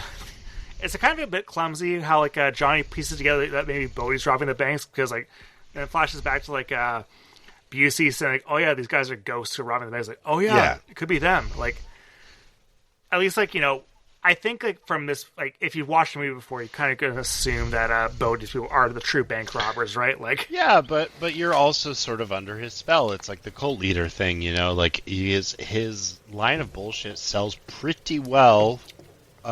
For a night or two. Yeah. And then you wake up the next day and you're hungover and you're like, wait a second. Like, there's something weird about those guys. And like, I like when he tails, he's talking to Busey, and he had like tailed Bodhi for a day, and he said that he got lunch at Patrick's Roadhouse, which is cute and way too cute and should have totally been cut because it's super fucking distracting. Yeah. To say that Patrick Swayze got lunch at Patrick's Roadhouse. Say any other name. Yeah. Well, yeah, they're trying to do like a little thing, but it's like, please don't. Yeah. Like that sticks out like really hard. That's the one that always like stuck out too bad. They also reference Dirty Dancing when Patrick Swayze sees Keanu Reeves' big dorky surfboard. He goes, that looks like a 57 Chevy I used to have. And that's his car from Dirty Dancing. Oh, God, that's bad. Yeah. And that one at least like is like a little indirect and slides through. He's not saying like Patrick Swayze was in Roadhouse, like in a line in the movie. But anyway, yeah. But the big thing about this whole sequence, like, so like Johnny knows things that both could be wrong with the bank. So like, he believes that because they're wrapping up for the summer, there's some traveling money, so he's going to stake out these banks. So he sees this one bank where Bodhi went inside of it, and a couple guys were like waiting outside of the car there. It's like, okay, this could be the bank they're going to be robbing. So he tells Busey that, and Busey's like, tomorrow morning we're going to be at that bank like stink on shit. And yeah, this next scene I think is one of the most well-known things about the movie, and I'm not even talking about the unbelievably good chase scene that happens. I'm literally just talking about Gary Busey reading the funny papers and ordering sandwiches. And laughing his fucking ass off reading the comics to himself. He is on fire in this scene. Yeah. Like he's so distracted by, I don't know, really like fucking Charlie Brown and his antics there. He's like, all right. Oh, like Calvin and Hobbes is funny. And like he says, like, all right, Johnny, go around the corner, get a couple of meatball subs. No, yeah, I mean, 2 meatball subs for me, like, not for you. I could eat the ass end out of a dead rhino. He's so fucking good. Yeah, the Utah Get Me Too has really persisted. And Johnny goes to get him the sandwiches. And Johnny, like I said earlier, he orders a tuna on wheat, and he gets the 2 sandwiches and 2 lemonades for him. And as he's coming back, he sees an obvious bank robber Lincoln outside of the bank. We the audience sees it. He does not see it at all. We see everyone go inside and then come back out. Yeah, we see that, but he does say to Angelo, he says like, "Hey, did you see that Lincoln pull up?" And Busey is like buried in this sandwich, which doesn't look good. It looks like a very cafeteria style. And like a meatball sandwich can be really, really good. Like I love meatball sandwiches, but this one does not look that pleasing. Yeah, extremely high ceiling on meatball sandwiches. I was definitely every time. It's one of those foods where it's just you hear the word and the sort of timer starts in your head, and you have to have a meatball sandwich by the time that timer expires. Yeah, another thing I noticed is that Angelo is still reading the funny papers when he gets back with the sandwiches, which is like so funny to me that for like 15 minutes. Yeah. Yeah, like they had to make the sandwiches and stuff. Like it wasn't right away. Like, and he got back and he's still laughing his happy ass off at the comics, which I liked. Yeah, like what was like Reno was like so fucking absolutely hilarious. Like I'm really curious. Like yeah, you know, I don't know, Hagar the Horrible or something. I was gonna say, was it for better or for worse? But it was like that's a Canadian comic. You probably guys didn't get that down there. Oh, we got for better. Oh, you guys did? Worse. Nice. That was definitely one of those in the category of like, oh, this obviously isn't for me, and I don't understand it, and I don't think this is funny. It would be interesting to revisit now. It's like a step above Family Circus. Okay, so like the second possible step up. Yeah, because the Family Circus was one of those ones where, like, I remember as a kid, like, I remember like saying to my mom when I was like 10 years old, reading the funny papers, like, it's like these are all supposed to be funny, but like this one's not funny. So Mom, what's up with what's this, wrong? The paper's broken. Yeah, that's what you're like blowing on it like a Nintendo cartridge. Well, you know. Well, this shit sucks, Mom. She's like, yeah, it always has. I know. Yeah. But this car chase here is really fucking cool as they're chasing the... you see the inside of the bank, too, because like the big thing when they go inside a bank is they just rob the registers. They don't go into the vault, so it's a pretty quick in and out they do it out of the bank there. So dress up as Ronald Reagan, Richard Nixon, Lyndon Johnson, and is it Carter? Yeah, and they all in the car together, the four of them with the masks. It's just a good visual gag. It's also, I think, great for stunt work. Absolutely, yeah. Very clever to, like, you know, have, like, someone in a Reagan mask so you can actually have them, like, hop over shit a lot. Like, you don't want to put your actors through that.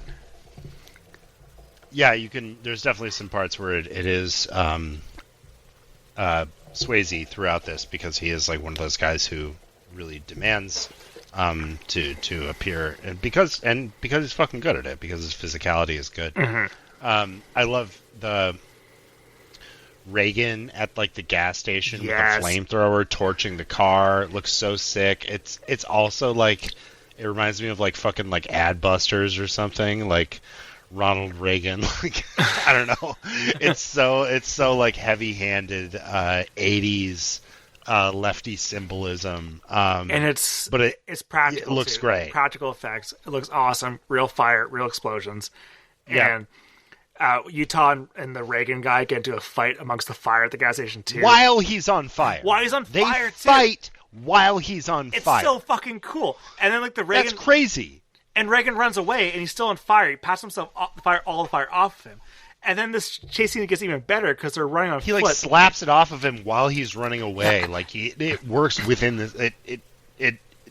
That part specifically is so fucking cool. And if you just take this like chase scene as a whole, it goes from great car chase into great fight scene into amazing foot chase. They're like running through all these alleys in a neighborhood there. They're cutting through yards, they're hopping fences. They're running through houses. At one point, Johnny gets beaten up by a woman with a vacuum cleaner. Yeah. Inside a house. Bodhi throws a dog at him. Yeah. and he kicks it away, and it clearly turns into a fake dog, and it's like... And then the fight ends with like in the LA River, Johnny chases Reagan down there, and Johnny like slides down a little bit, like Reagan's able to get ahead of him, but then Johnny fucks up his injured knee again on his fall there, and sees Reagan like climbing the fence there, points the gun at Reagan, but he can't shoot because he recognizes the eyes, like Swayze's eyes. This is Bodhi. Exactly. And he like fires the rest of his clip into the sky, into the air, like 5 bullets in the sky. It's so fucking awesome. It's so awesome, and this Reagan mask has been, like, really anonymizing up until now. Like, first of all, I really like the idea of them turning the presidents into sort of, like, folkloric monsters, and, like, using them as a tool of inflicting fear, which I think is really... It's not like this... Like, these guys are, like, all that political...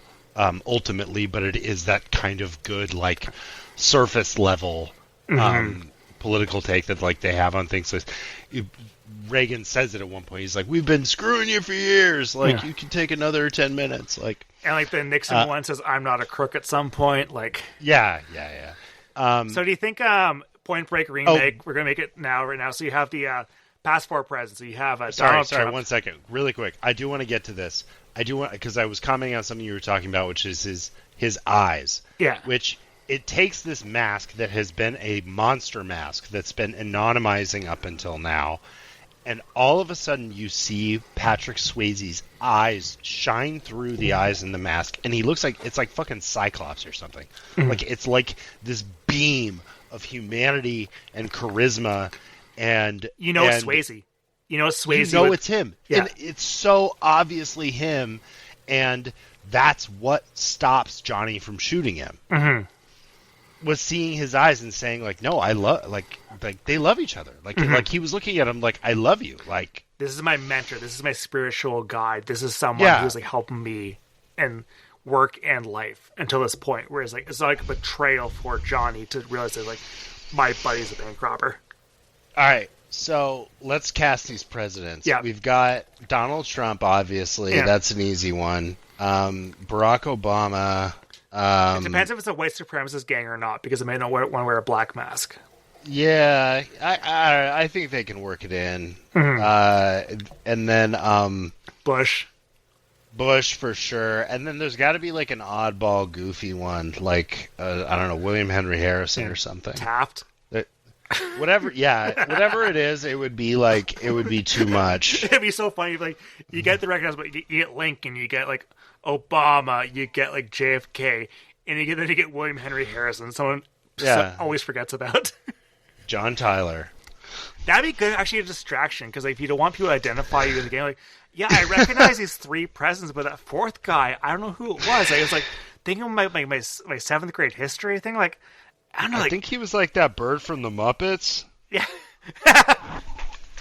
I think it might have been the guy who died from pneumonia after not wearing a coat or something. Like, what was his name again? Oh, fuck. He ran Garfield? for the bimetallism No, that was the guy who got party. assassinated, but I don't know. Yeah. Yeah. So anyway, yeah, like Swayze, this is what you're paying for with Patrick Swayze, which is like not just in the bank robbery scene where he leaps on and off of the counter with the grace of a cat, mm-hmm. but when he's scaling this fence, he looks back and there is this cascade of humanity that stops everything that's been happening. Mm-hmm. And you would never get that from a male filmmaker. Never. No, not at all. I can't remember the last time I've seen a male filmmaker who's not like gay themselves, like having men looking into each other's eyes like this and making a realization. It's so intentional, and it's so effective, and what this movie does is it kind of squares the circle on like action movies where it's like, why are these people acting like this? Like, what is with this masculine competition going on? Like, why are these two men so obsessed with each other? Mm-hmm. And this movie explores that, and it makes it all, like, it pulls it into reality. Mm-hmm. So the next sequence, because of course, because Keanu knows that Bodhi is, him, and like, so therefore they know who each other are at this point. So like Busey chews out at Keanu for missing the shots here, because like Johnny's never missed. We saw at the opening year, he's perfect, hitting all his targets. And so we get a scene of Bodhi and his crew at the beach. They know the FBI's on them. This is the first time we ever see Bodhi like actually talk about like the robberies themselves there. You mentioned like how like they never want to do it for the money, but to show the human spirit to everyone in their like metal coffins driving on the freeway and shit. Very kind of like, this is where his philosophy kind of starts falling apart, which works for the character, because like, Gen X politics. Yeah, like how is like robbing a bank proving to someone who like is driving a car to work that like there's a way to break the system? Like, it doesn't really make much sense. F the freaking system, man. Yeah, it's so basic and generic, which works very well for the character, because this is where the facade completely falls down for him. Exactly. And this is where I sort of start to discount the original writer. Like, I don't really buy that guy had these kind of things baked into the script. Mm-hmm. I think that this is what comes thing. with Bigelow. Yes, exactly. It doesn't feel like a James Cameron thing either. It feels like a Bigelow thing. I agree. And we see this awesome shot of a shadow of a gun going to Johnny's bedroom. And it's not Bodhi, it's Tyler. Because she's found his FBI ID. And she, like, has the whole, like, are your parents actually dead? And he tries the whole, like, it started off as, like, a work job. Like, it really actually meant something. And she's all pissed off. Like, kind of generic, but, like, I don't care. But at this point in the movie, no one cares about their relationship. Everyone cares. Let's just get the scene over with. Yeah, let's get the heterosexuality done with. We're on homosexuality from now on. Yeah. I like the way she's wearing the flannel. When she runs away, she does like a really stupid run, and I think it's literally so that the back of the flannel would flip up. They're like, go in a way that we can see your butt. Yeah. Like she like does this stupid kick. That's like not how people run, and it makes the back of the flannel flip up, and you can see her ass as she leaves the room. Yeah. But then Bodhi's crew comes in Johnny's bedroom, and they take him to an airfield. And Johnny's not able to get on his way out. He's not able to grab his gun there because he knows the crew.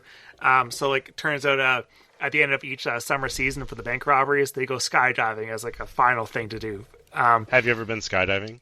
I have not. I don't think I would ever skydive. I have. I went when I was 20. Yeah.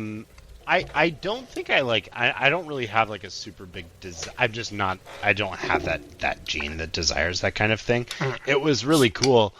The one thing I will say is when you are skydiving and not professionally is that it's a requirement that they strap you to a fat guy. So it's like you're having this unbelievable sensory experience, and then just like also some guy you don't know is like penis to butt cheeks on your back. Yeah. And like you smell him. He's falling right there with you like he's your fucking shadow.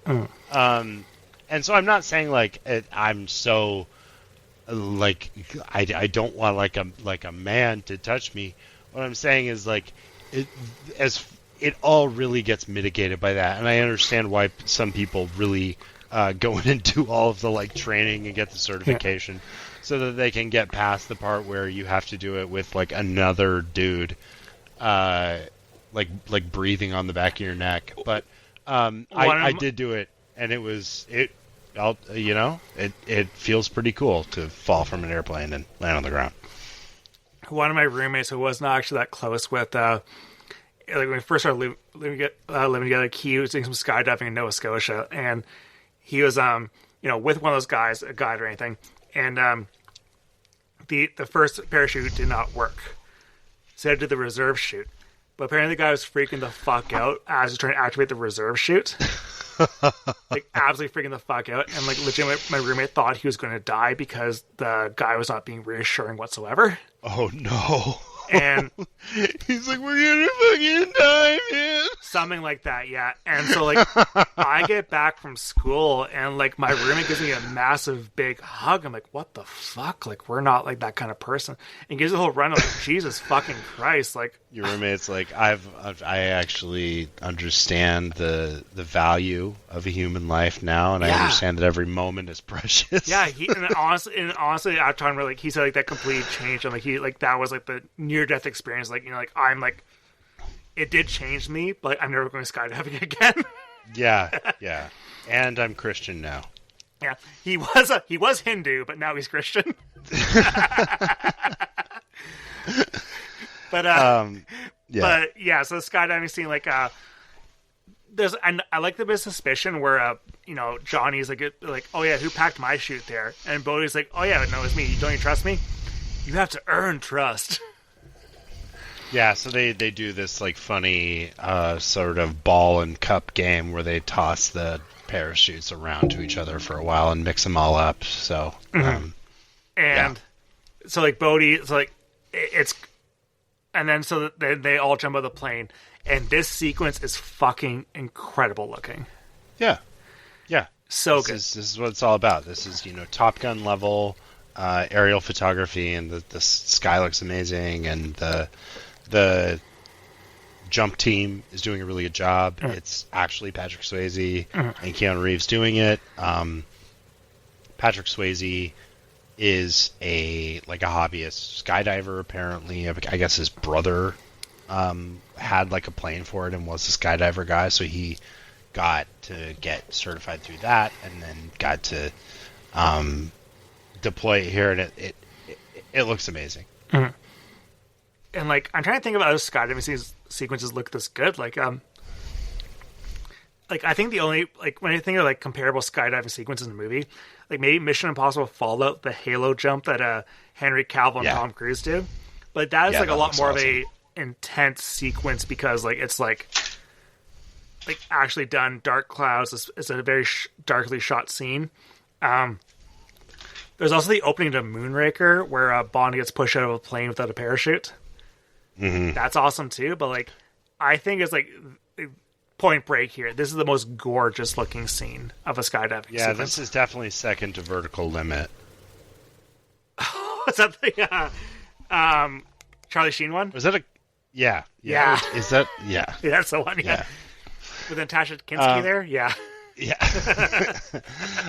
No, this just looks amazing, and it looks like it's just a crystal clear Bluebird day, and it feels like you're out there. The canyons look beautiful. The scale of everything is really impressive. And what is happening is you're coming from this scenario where you've really been stressed out. You know, you got a lot going on in your life. You know, you've been working undercover for a while. You've been probably made. You've recently torn your ACL and MCL and meniscus, and you get this experience where you, as the viewer, along with Johnny, clear your head, and Johnny, even though he knows that they know that he knows that they know and everything, in this scene is screaming like, this is fucking amazing. Like they all hold hands, which is really cute, and form like the star. Yeah. And like, it's a good bonding thing, yeah.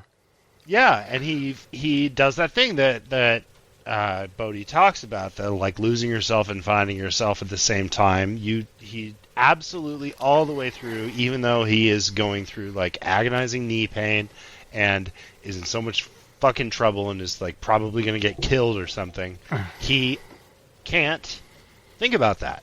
What he thinks about is the moment and the experience and the thrill that he was feeling with his male buds.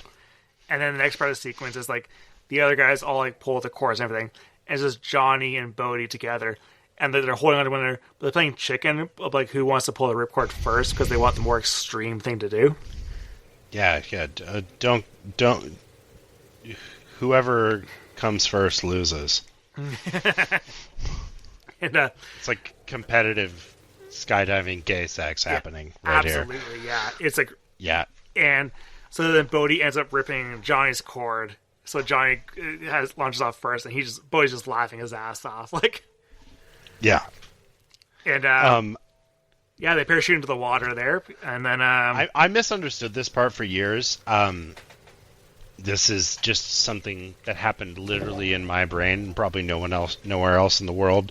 But he says, Johnny says, I insist, or after you, Alphonse, I insist, which is apparently like a reference to some like old French comic strip that I didn't know about. I thought that he was saying that he knew what Bodhi's name was, and I thought that he's revealing that Bodhi's name is Alphonse. That would have been an incredible reveal. Like, I thought, like, for years, I've seen this movie a million times. For years, I thought that's what he was doing. And yeah, I found out that that's not it. And Bodhi's name is Bodhi/Bodhisattva. He doesn't have a name. Like, no. But I thought that his real name was Alphonse, and the reason that I thought it is I thought that it was a callback to when Bodhi makes fun of Warchild being named Lupton Pittman. Yeah. Yeah, so and him being like, oh, here's your stupid real name. It's Alphonse. Yeah. But no, it's apparently some joke that I don't get. Yeah, I bet that was in the original script. I bet that's the one relic from the guy who wrote the movie. Yeah, because that's the one line they kept. Because like James Cameron and Kathryn Bigelow are not big reference heavy people. Yeah. I don't know. It's weird. Yeah. I definitely thought that he was saying that his name was Alphonse. Yeah.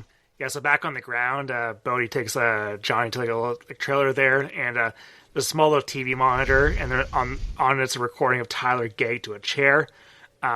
Bodhi knows that Johnny's an FBI agent and says this is an insurance policy. And he's forcing Johnny to participate in the next robbery. And so the next robbery, they're in the car ready to go. So the four of them have masks. Johnny has no mask at all. He hands Johnny a shotgun with no bullets in it. Can't have you going through those doors with your dick in your hand. I am an FBI agent.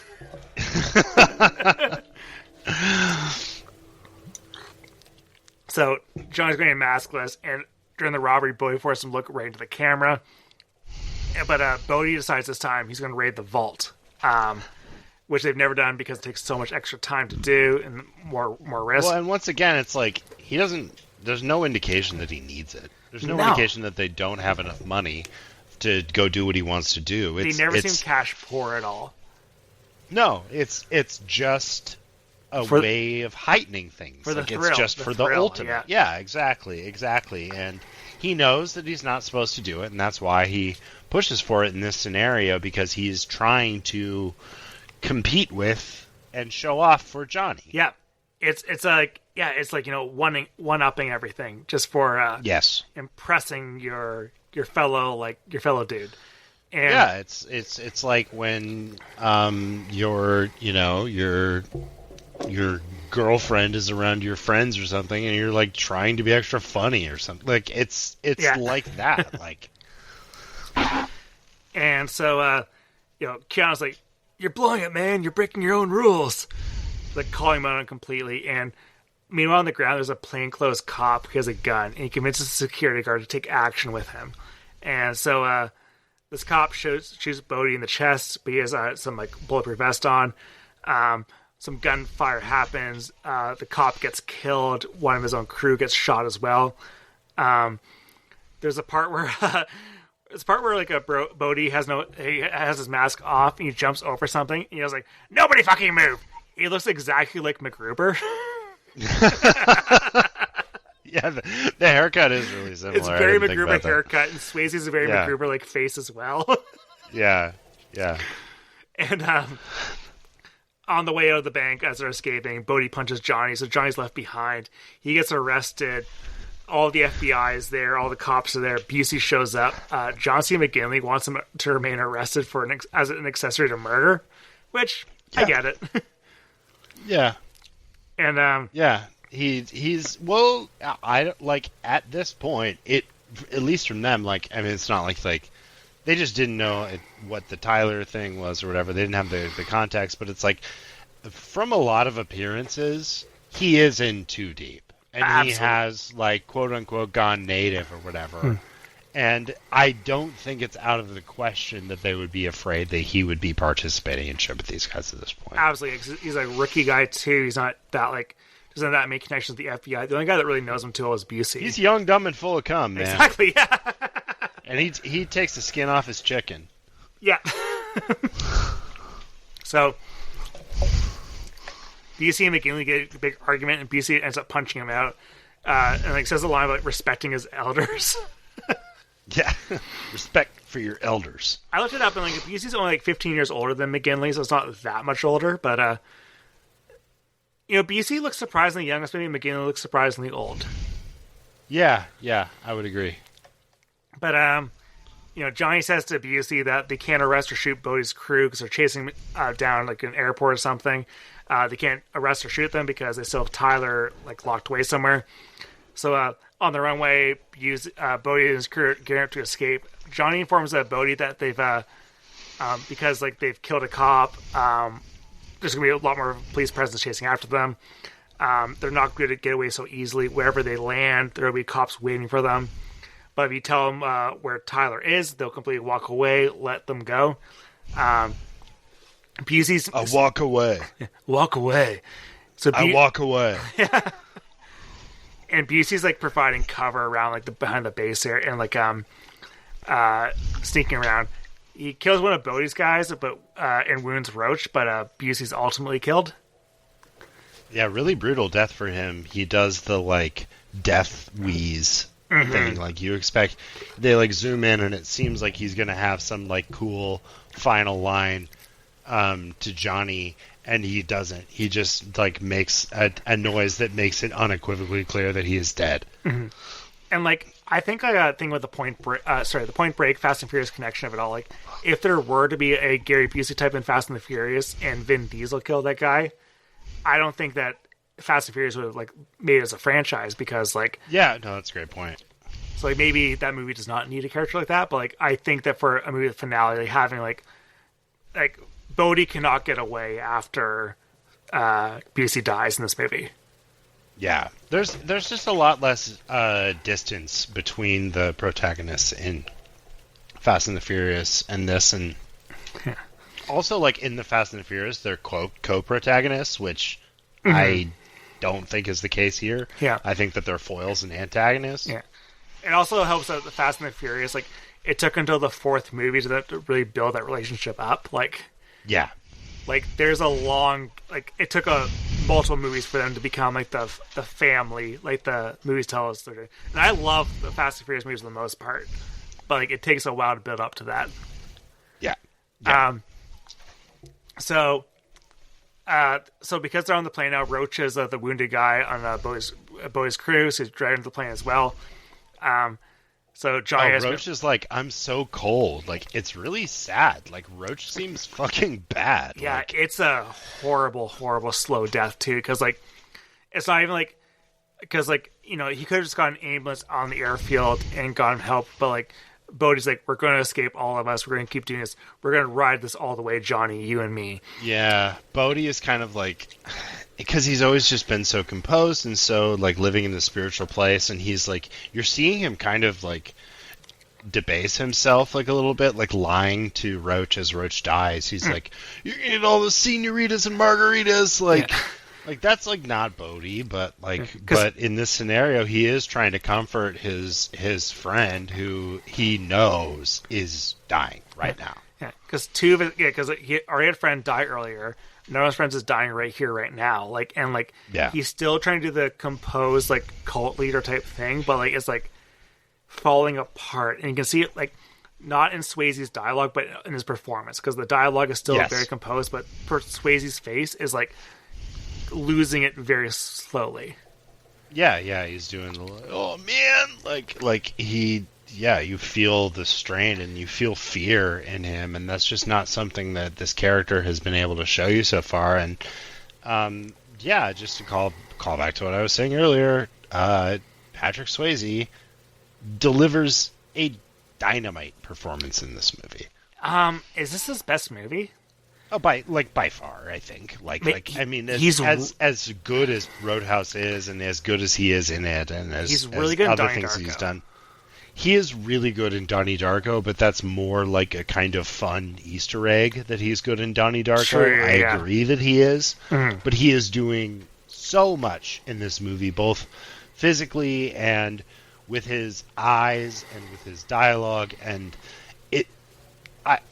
it's hard for me to like frame this in a way that isn't like insulting to Patrick Swayze's memory and legacy or whatever, but he is really punching above his weight here.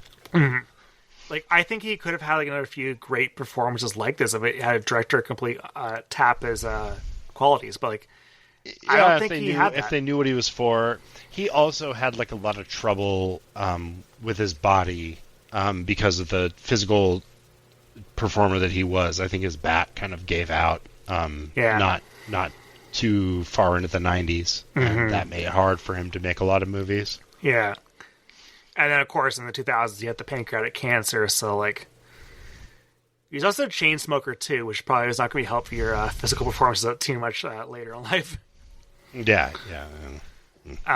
He, as a fellow back pain guy, just like respect and condolences to Patrick Swayze and ow my fucking back that he endured. Yeah. So like Johnny's trying to get Bodhi to release Tyler, and it's like, so like you can, if you were to land this plane, like, what if your shoot fails? Like, please just like release her right now, because like otherwise she'll just die. Because like, he has another goon protecting her, Rosie, the character's name is, played by Lee Tergeson from Oz. Yes. So like, Bodhi completely refuses, so they're going to complete parachute the plane. So Roach is all like strapped up and everything, he's dying out. He says his final words are like, "I'll see you in hell, Johnny," as he falls out of the plane. Yeah, which is like, he seems like a wraith at that point. Like, he seems like a ghost, like sending him a message. And that will haunt Johnny for the rest of his life, knowing how sensitive a guy Johnny is. No, exactly. And so Bodhi says, "I know you want me so bad, it's like acid in your mouth, but not this time. Adios, amigo." And then jumps out of the plane. Amazing line. Great line, great delivery. Line. Yeah, and then acid in your mouth, he kills it. Like, yeah. And then Johnny yells, "Fucker," grabs a gun, and jumps out of the plane without a parachute after Bodhi. It's so fucking cool. It's so awesome. Sick. Fucking hell. Yeah. Like, yeah, fuck you. I'm just like, gonna jump out. How's that for a fucking thrill, Bodhi? You have a parachute or something? Johnny Utah does not need a fucking parachute.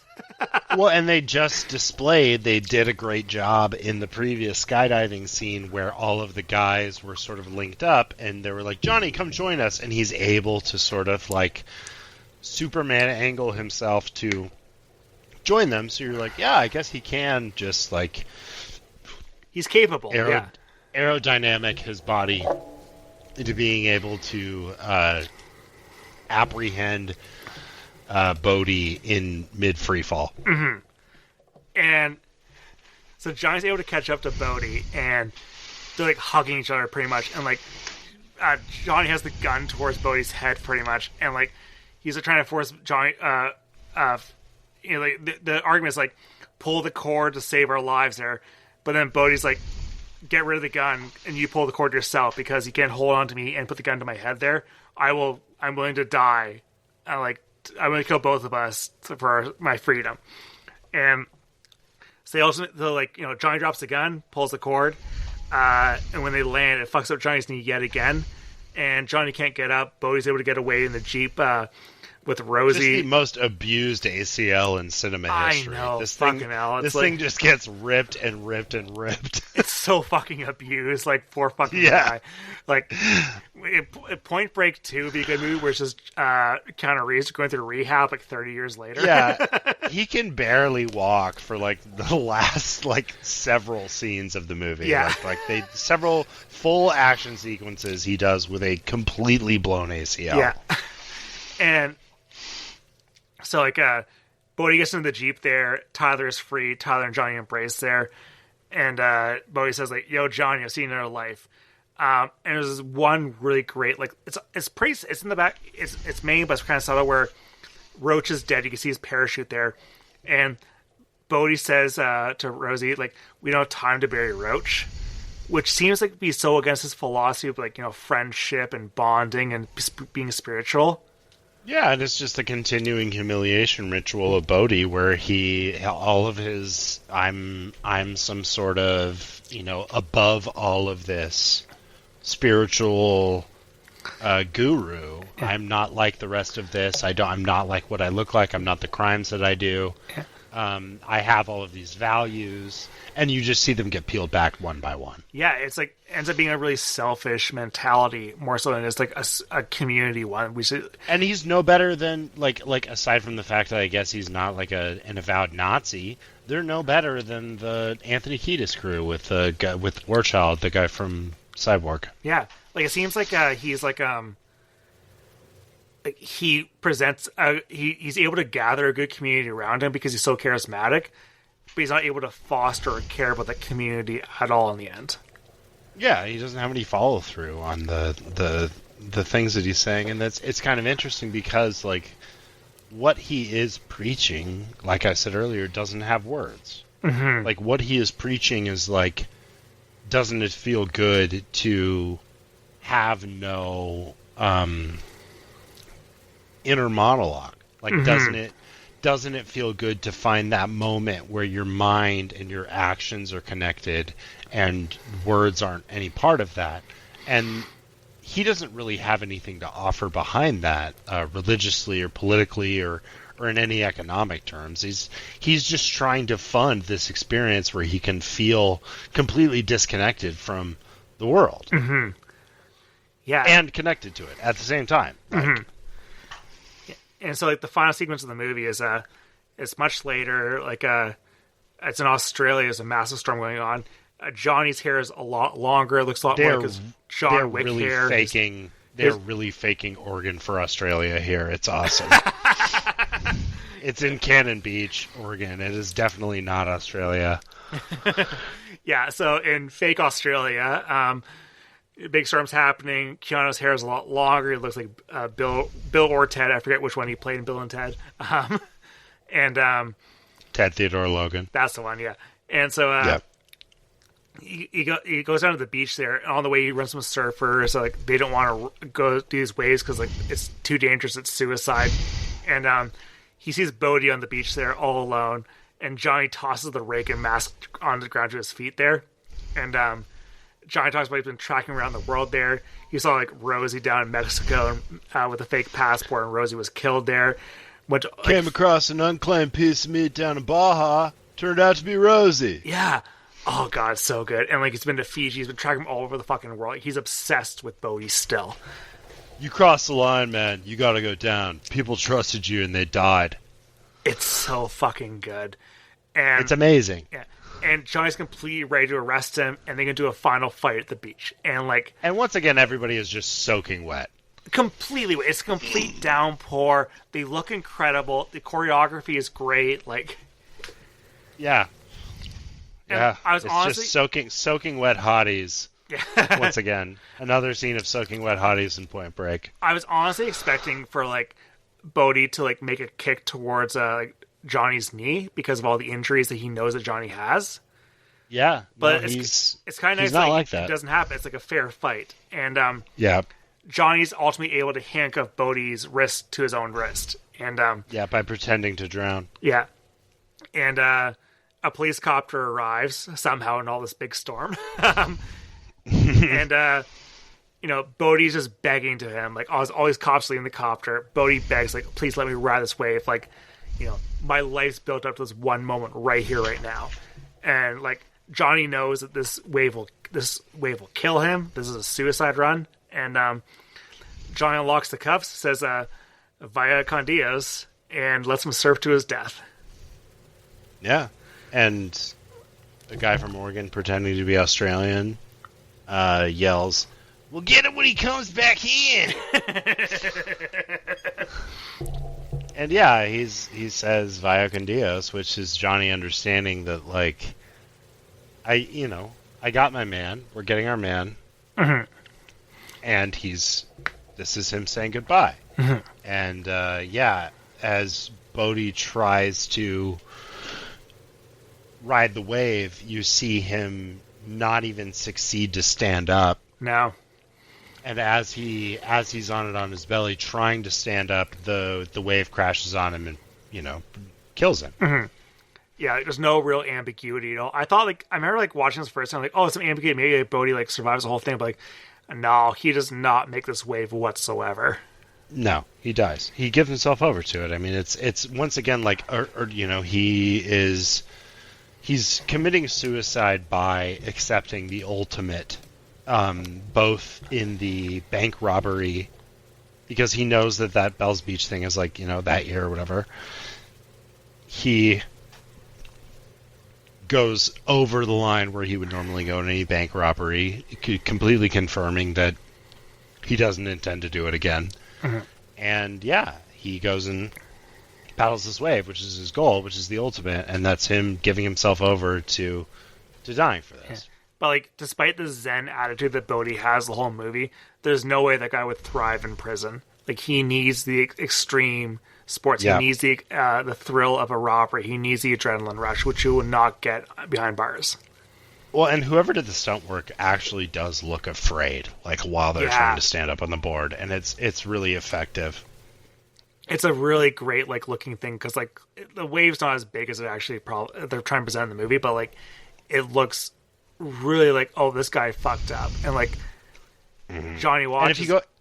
Sorry. If you go back to the party at Bodie's house, when they're around the fire, the thing that bums everyone out and makes Tyler say, like, there's too much testosterone around here, is one of the guys saying, hell, I'm not going to live to 30. Which is really hard to hear. Someone young and feeling pain and feeling like that, like say, and you know that someone that age, like, really does feel those things a lot of the time, and this is what he's doing in that moment, is he's forecasting this death for all of them, and for Bodie here. Yeah, and, like, the whole crew ends up dying in the end. Like it's... Well, Bodie's operation was not a good thing for any of them. Like, and in the end, because, like, it was just ultimately a selfish thing he was running. And, yeah, it's, like, and it completely disillusions Johnny, because the movie ends with Johnny taking his FBI badge, throwing it into the water. Like, he's disillusioned by Bodie, he's disillusioned by the FBI. Who knows what Johnny Utah's future is going to be? Like, honestly, he's a fascinating protagonist, because, like, what is his future after this movie? I don't know. I can't imagine him continuing in the FBI after that, but he can't do sports, really, because his knee. He's not going to become a criminal. Like, he's a the complete lost person. The good thing is that they did actually a trilogy of movies with Jared Leto as the antagonist, where Johnny Utah is older and he's fighting crimes, and Jared Leto is definitely in it. Jared Leto's in it a lot. I would honestly, if they want to do a Point Break sequel where it's just like Johnny Utah's a disillusioned, like, crippled old man, I'd probably watch it. Oh, I would definitely watch it. I think you have to wait until Gary Busey dies, because as that stands, we can't incorporate that, and we can't exclude it. No. Yeah. He has like a shithead nephew who runs his TikTok account and just, like, posts, like, elder abuse photos of him saying crazy ass Gary Busey shit. Fuck, that's awful. At Thanksgiving. Yeah, it sucks. Yeah. Because, like, Gary Busey had, like, that motorcycle accident a couple years before this movie, and it's only gotten worse as time goes on, like, whatever traumatic brain injury that happened. Yeah, he knocked himself crazy. He's one of those guys. I mean, he was clearly, like, predisposed to something, but yeah, clearly whatever happened there didn't never not accelerate. Yeah. We're talking earlier about Keanu being a joke. You know, I kind of think that there's something to all three of these stars at the time that we're talking about, like in the 2000s. Like, Gary Busey was on The Apprentice. Yeah. Just being goofy. And, like, I think Patrick Swayze at that time was sort of slotted in that role as, he was a punchline, yeah. Yeah. And this movie unites all three of them, which, like, at the time could have been some sort of, like, selling point. Like, can you imagine if the three headlining stars were these three crazy guys? And yeah, and Tom Sizemore too, right? Like, he's yeah. And honestly, all of them are just doing phenomenal work here, and I don't even think that there's an ounce of irony to be felt in it. I think that they're all really delivering, and they're doing extremely good work. Yeah, and, like, so, like, you know, that's the plot of the movie Point Break, but, like, this movie, like, got decent reviews when it came out. Like, you know, people thought it was, like, you know, a fun little action movie there. Like, Ebert gave, like, 3.5 stars and thought, like, you know, it was interesting, the philosophy of it all. But, yeah, a lot of people thought it was, like, a kind of a middle-of-the-road action movie. Didn't really think much of it at all. But really, like, the trajectory of Bigelow's career, Keanu Reeves' career, like, really got people coming back around this movie. Is like, this was a cult classic. And, like, I'm not even joking. This is one of the best movies I've ever covered in this podcast. Like, it's so fucking good. Yeah. Absolutely. I mean, it was always to me like one of those really totemic movies, and I love action movies, but I didn't hold this in the same spot in my head as those. It's still one of those movies where, you're in your 20s and you come back from the bars and you throw the same movie on every fucking night. Yeah. And Point Break is one of those.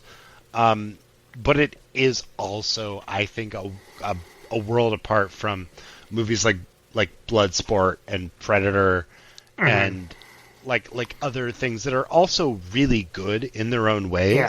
But this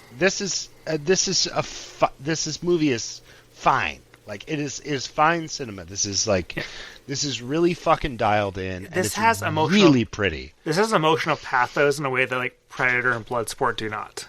Yeah, exactly. Like this absolutely has something for everyone, I think. Mm-hmm. Yeah. So like Point Break cost $24 million, made $83 million in the box office, which is pretty damn good. But of course, because of the 90s, probably got a great home video release there. And the home... I see here that apparently it was the 15th most rented film in 1992. Yeah. Which is awesome. And... it's always on. It was always on cable. It was always on AMC and shit. This is an AMC staple. Eminently rewatchable movie. Yeah, and it got like a remake, which in 2015, which is not very good. There's apparently going to be a TV show on AMC. They've announced it's going to pop up in 2027. Yeah, we can just flush that. We can flush that. Yeah, AMC has not been doing great stuff at all lately. We're giving that the flush. This is a MoviePod flush. This is the first ever MoviePod flush. I'm gonna. Can I get? I'm gonna edit that was from the soundboard. I'm really impressed that you had that ready on the soundboard right away. I'm gonna see if I can actually get like a toilet flush sound effect to put in a spot. Yeah, this is a first time MoviePod flush. We're gonna give it to the AMC upcoming Point Break show. Prove me wrong, please. If it ends up being good, me and Daver will do a full series watch. We will. Yeah. No, I will come back for that. I'd be happy to. Yeah. And but in the interim, that's getting a MoviePod flush. Very good. All right. Well, thank you so much for joining me, Daver. Oh, I don't get to do plugs? I was just about to ask if you wanted to plug anything. Okay. What do I want to plug? I would like to plug the black and white edition of Johnny Mnemonic. Mm-hmm. I don't know where it is available, but it was on Criterion Channel for a while, and it kicks ass, so check that out. It might have a 4K release somewhere, too. It might be an Arrow release or something. Yeah. Yeah, but... I've never seen such a simple change in the presentation of a movie raise its quality like a full star and a half. Mm-hmm. That's a movie that I want to do this podcast for sure someday, especially because of that version. Yeah. No, it really, really, really elevates it. So yeah, go check out the if you like Keanu Reeves, you like The Matrix, Strange Days, cyberpunk stuff. Johnny Mnemonic is a great movie on its own, but it looks bad. But if you watch it in black and white, it looks really good. All right. Yeah, I'll check that one out at some point for sure. You can follow me on Twitter, Blue Sky, and Letterboxd at bwishart. You can also follow MoviePod on Twitter, Blue Sky, Instagram, and YouTube. If you have any questions, queries, movie-related stories, send them into moviepodmailbag@gmail.com. I'd love to do a mailbag episode at some point soon. I don't know what next week's episode is going to be, so I'm not going to announce that yet. Until next time, thank you for joining us, and take care. Bye con Dios. Bye con Dios.